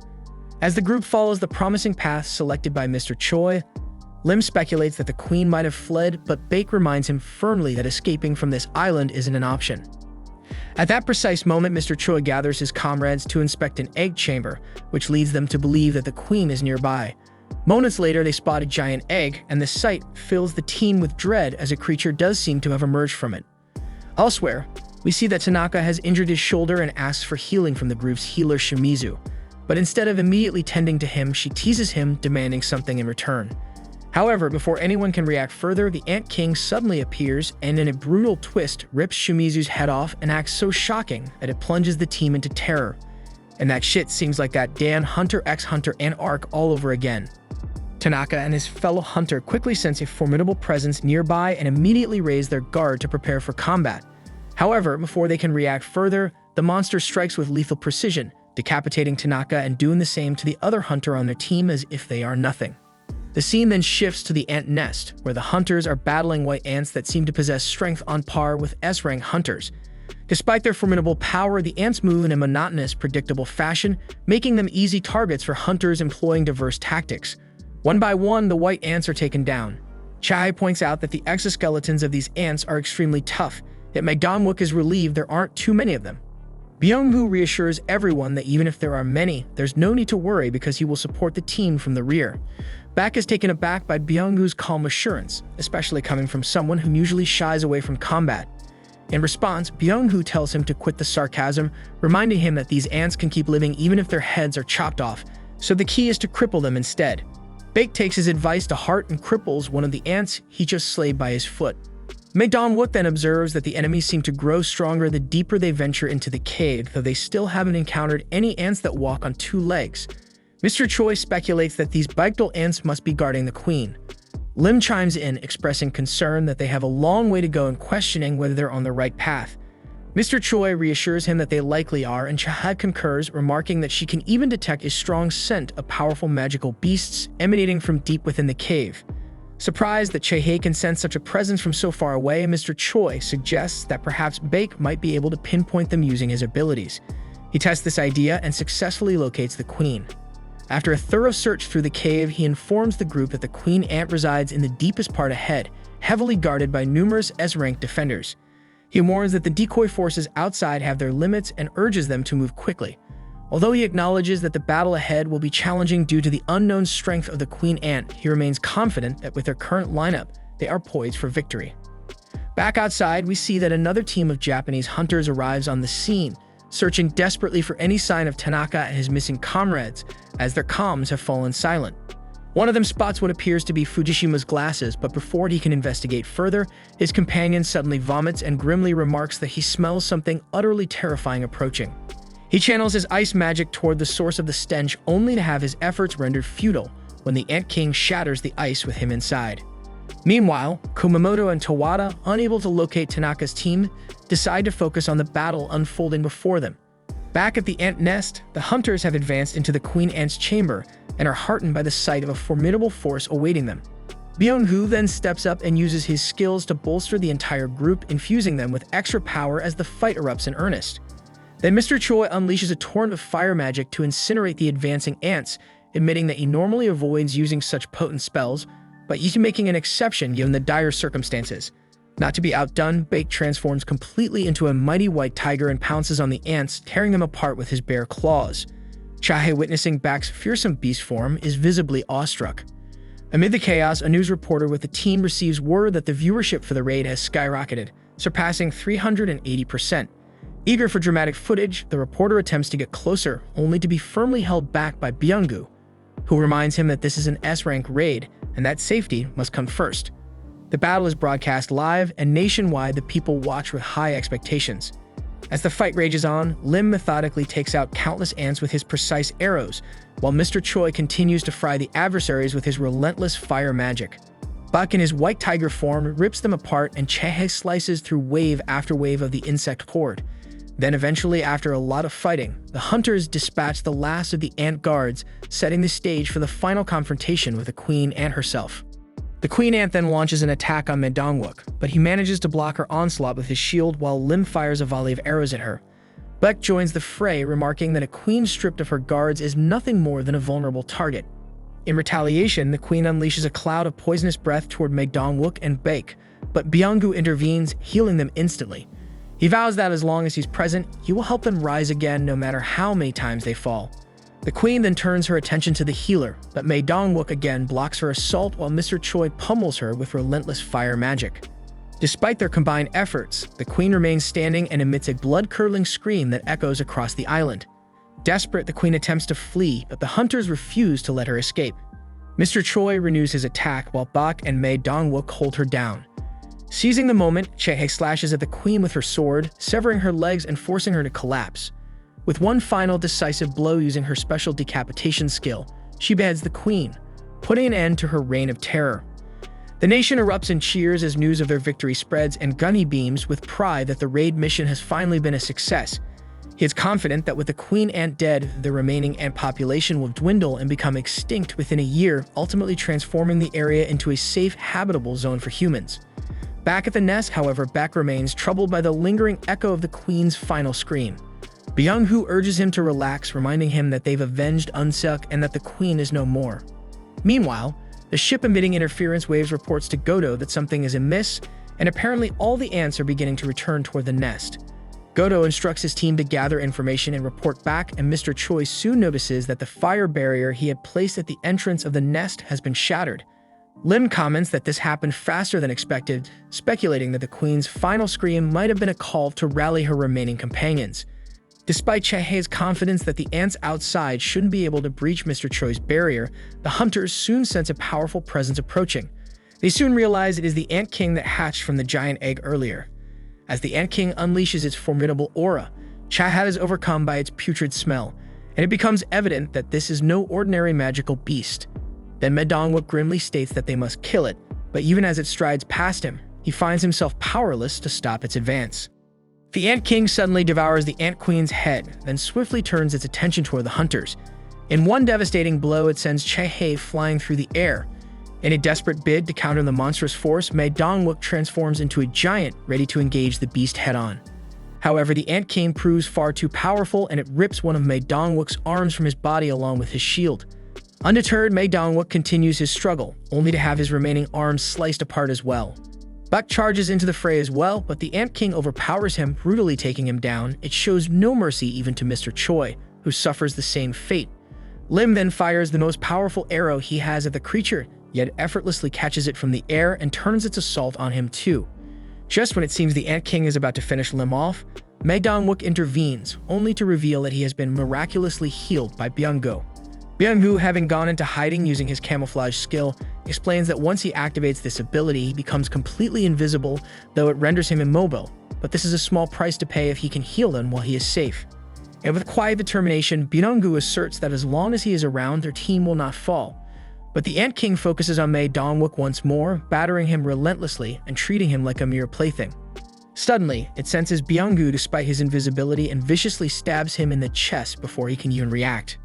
In his final moments, Byung-gu uses his last breath to urge Bak to run away. Then the Ant King, in a gruesome display, bites his head off. Bak tries to counterattack, but the creature grabs him by the neck, forcing him to revert back to his human form. In a chilling moment, the Ant King echoes Byung-gu's last words, demanding that Bak flee, and through that single phrase, the Ant King demonstrates that it has learned to understand human language. It coldly declares that the hunters are too weak, reminding them that his queen is dead, and that merely killing soldiers will not mend that loss. It then inquires about the whereabouts of their king, but then it senses someone formidable nearby, so it abruptly leaves the nest. Bak wonders if the Ant King was referring to Godo, but there is no time for speculation because they must depart quickly. Soon he notices that the other ants have also returned. Outside, Godo's team discovers that 2 of their units are unreachable. Godo initially considers the possibility of poor reception, but dismisses it since communication signals are strong. He then contacts Tawada's team, asking if they can reach the missing teams. Tawada replies that they cannot and asks Godo if he wants them to go over and check. But Godo states that there is no need because they are already en route to investigate, and he instructs them to wait for him at the designated rendezvous point once they are finished. Godo and his team finally reach the location where the missing squads were expected, but all they find are the dead bodies of the unreachable teams. Just then, a call comes in from back home with someone demanding to know why they didn't report at the scheduled time. Godo explains that they suffered casualties, and the caller asks if Godo hadn't ordered them to focus solely on eliminating mutated beasts to minimize risk. And Godo admits that they were simply too weak, and the caller had expected him to say something like that. The caller then says that losing a few won't be an issue given their overwhelming strength, and then he inquires whether the Korean team is still engaged with the Queen Ant. Godo confirms they are, though he reports that the interference wave isn't working as planned, and that all the ants outside have returned to the nest. The caller asks about their service chance, and Godo estimates that their survival chance is 0% given their current strength. So the caller orders them to retreat temporarily to continue their plan with the second assault team from the sea. He then reveals that their plan is leading the Korean hunters to their death and pretending that they did their best to help them out but failed, and with the Korean power gradually eroded, Japan will be perfectly positioned to seize control of the Korean S-rank gates. Goto then informs his team that Chairman Matsumoto has ordered a retreat and regroup. But no sooner does he finish speaking than the Ant King launches an attack, taking out the girls in the group. Goto then immediately commands Hoshino to retreat and join up with the second team along with Kumamoto's unit. Though Hoshino hesitates, Goto warns that him being here will only get in his way, so Hoshino reluctantly departs. Then the Ant King reveals itself, radiating a formidable aura. It even speaks, asking if Goto is the king, and Goto, taken aback, says that he is indeed the king. The creature then surrounds him with its power, and Goto can't help but notice that its aura mirrors the same intensity he has seen in Jinwoo. Meanwhile, back at the ant nest, the hunters are locked in a desperate struggle against the onslaught of ants. They're barely holding on, each sustaining fatal injuries, and they fear that this may be the end as the relentless ants charge for one final overwhelming attack. Just when all hope seems lost, Jinwoo's soldiers emerge from the shadows, halting the ant onslaught. Baek is left in shock at the sight of these black soldiers, and in a sudden tactical maneuver, Jinwoo exchanges positions with one of them. Then we see that part of the swarm of flying insects suddenly launches an attack, but the shadows hold their ground thanks to their elite warriors Iron, Fang, and Igris, who unleash their exceptional abilities to prevent any enemy from slipping past. Amid the fray, Baek, who had felt utterly defeated before, now watches in amazement as Jinwoo advances right up to the Shadow Soldiers' front line. Like Baek, every member of the association is left wondering just how Jinwoo managed to make such an impressive breakthrough. At the same time, Jui finds herself without a signal next to Song Cheol, leaving them both puzzled about the unfolding chaos at the heart of the Jeju Island storm. Back at headquarters, Jinchul explains to Gunny that making contact with the field is nearly impossible amid the turmoil, yet Gunny insists that they must gather any information on the hunters' situation by all possible means. Over at the broadcasting station, the director is inundated with demands to resume the transmission of the battle. Though he would have done so if he could, technical issues leave the signal dead. His superior further questions what will become of the country if all the S-rank hunters are defeated. The director desperately attempts to reach the field agent, but the employee's equipment is completely non-functional. Amid the pandemonium, Jinwoo shouts out Iron's name, prompting Iron to activate his taunt ability to force the enemy's focus onto him. Then Jinwoo sends Igris forward to sweep across the battlefield and decimate as many of the insects as he can, while Iron and Fang join the counterattack, together exemplifying the very essence of devastation within the mutant creature's nest. At this point, the hunters are utterly baffled, struggling to understand what these shadows truly represent or how Jinwoo managed to infiltrate so deeply. For a fleeting moment, as Jinwoo finds time to regroup with the hunters, Baek seizes the opportunity to ask him the burning question, but Jinwoo postpones the discussion, knowing that their immediate priority must be tending to the wounded. Clutching a healing potion, he instructs Dongwook to drink it, but then he suddenly remembers that the item cannot be transferred. Dongwook then wonders if the substance is some kind of healing medicine or perhaps summoning magic, until Jinwoo tells him to drink it. Once he does, Dongwook is instantly enveloped by a vibrant green energy that mends his severe injuries. One by one, nearly everyone takes the potion and is fully healed.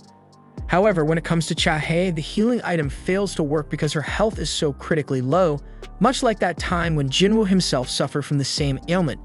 To make matters worse, Cha-Hae's aura continues to wane, leaving the only option to clear an escape route for her as quickly as possible. But on the other side of the trench, escape doesn't come easily because the passageways are clogged with fronds of insects, steadily reducing any chance of a safe retreat. At the same time, Gunny joins a meeting with his associates to get an update on the attack team's situation. However, all communications from the island have been abruptly cut off, leaving everyone in the dark about the unfolding events.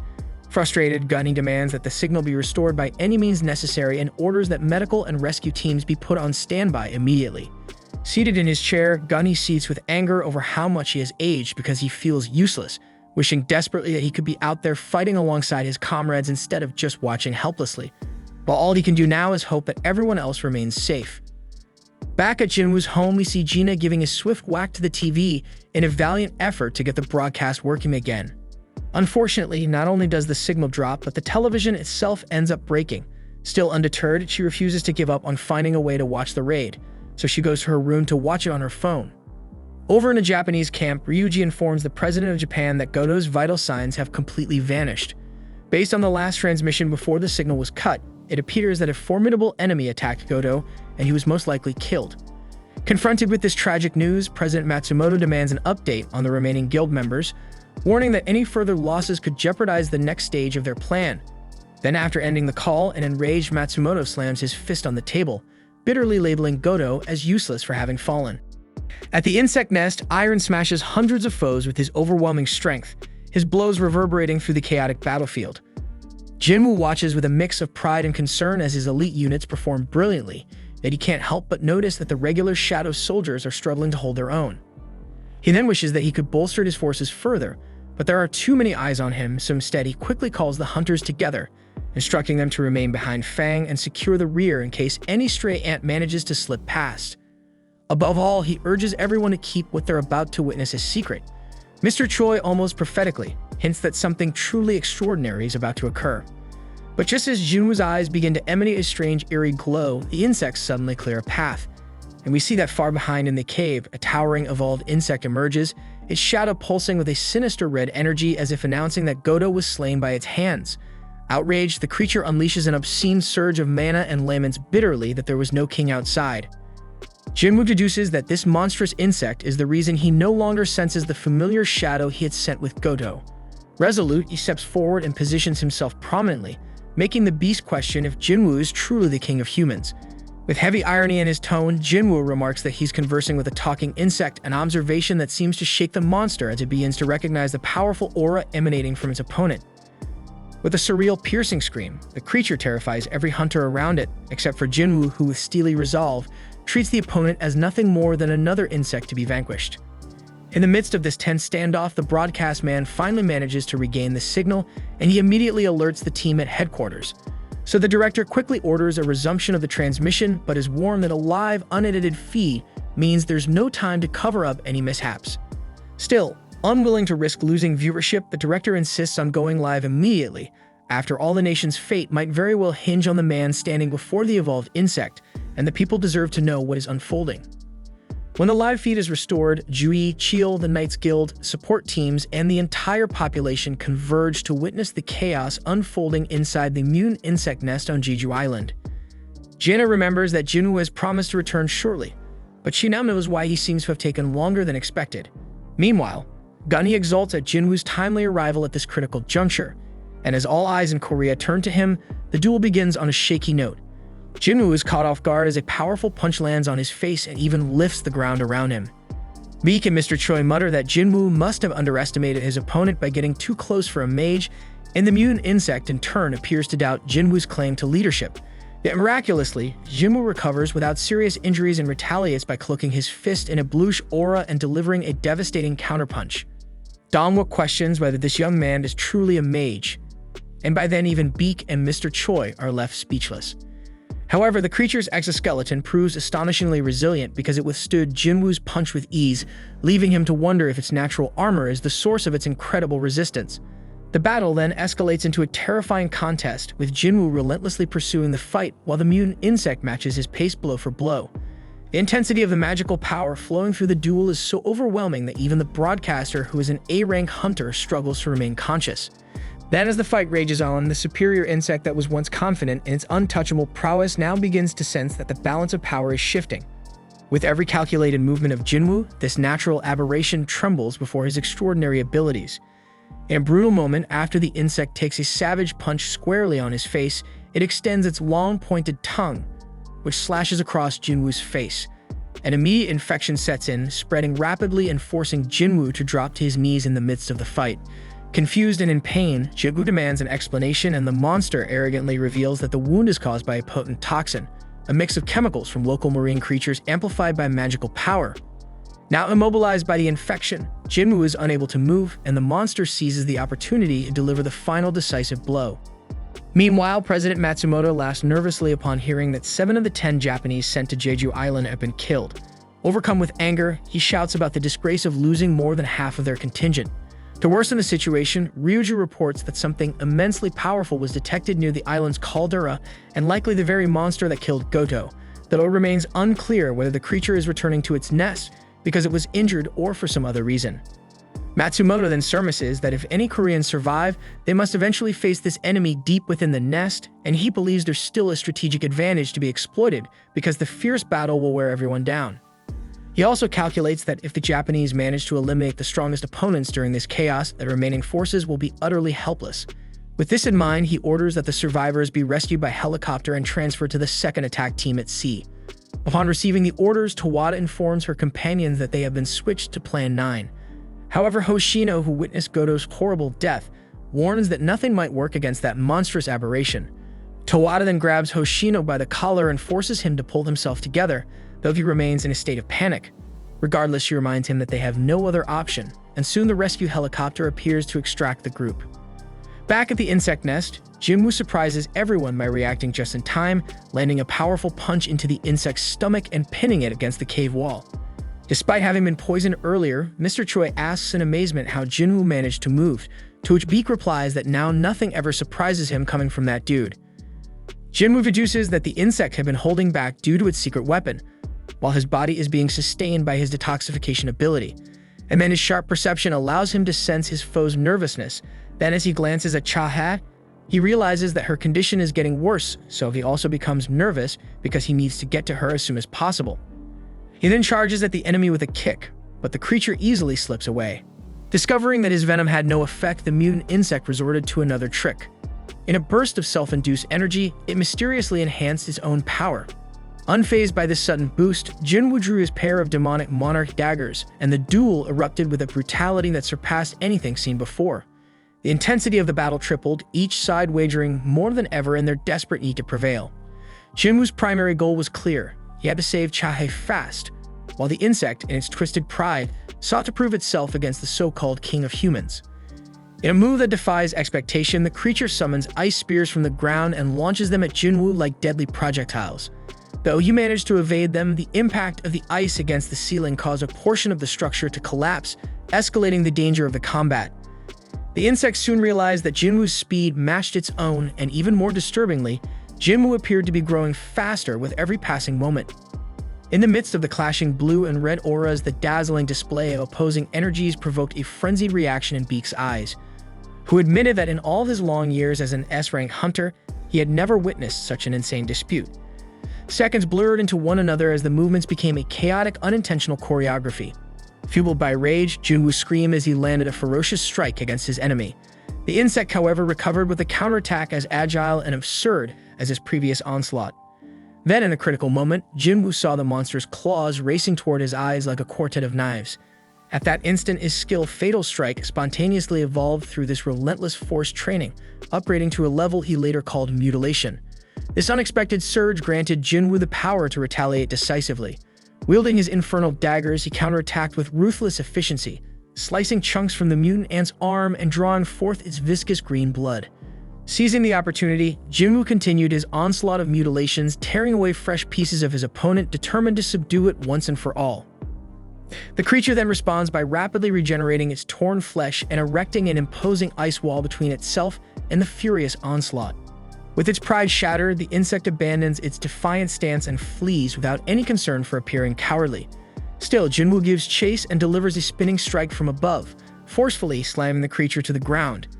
He repeats his mutilation techniques relentlessly, ensuring that the enemy is reduced to nothing more than tiny fragments of its former self. True to his promise, the monster is reduced to a pile of severed limbs, all the while sputtering in disbelief who on earth this damn human is. In a last-ditch effort to survive, the creature awakens a chaotic burst of energy, reigniting the red eyes that mark the nest's insects. Undeterred by the grim spectacle, Jinwoo simply smirks and dispatches his elite army to engage the rest of the ant horde head-on. And alongside them is Tank, the imposing leader of the Ice Bears, and Kazel, the formidable wyvern of Baron. Then Fang, with his hymns now imbued with hellfire, slices effortlessly through the nest's walls as if it were mere nothing. The superior insect, once convinced of its invincibility, now finds itself utterly humbled before Jinwoo. Standing before its foe, all it can think of is to flee as fast as it can. Although it regenerates once more and takes to the air, Jinwoo's bluish aura coldly knocks it down, leaving it even more vulnerable. Stubborn like a cockroach, the creature scampers on using its legs, but Jinwoo seizes the opportunity to unleash his newly honed mutilation technique once again, sending a clear message. It must not push its luck any further. As the sequence of attacks finally subsides, the system announces that Jinwoo has defeated the enemy and leveled up. Witnessing the fate of their strongest, the remaining ants decide to abandon their futile resistance and opt for a more productive course. Amidst the chaos, Jinwoo rushes to Cha-ha, alarmed to see her aura rapidly fading, an ominous sign that time is of the essence. Mr. Choi then suggests that a rescue helicopter should be waiting outside, but Jinwoo, sensing the urgency, decides there isn't time to wait. He hastily administers the elixir of life, the very same potion that once cured his mother's eternal sleep disease, to Cha-ha. Yet despite his desperate efforts, Cha-ha's condition proves too severe for the medication to have any effect. Just when Jinwoo braces himself for the worst, resigned to the possibility of losing Cha-ha, he suddenly senses something behind him. Thanks for watching. Subscribe to not miss the next part.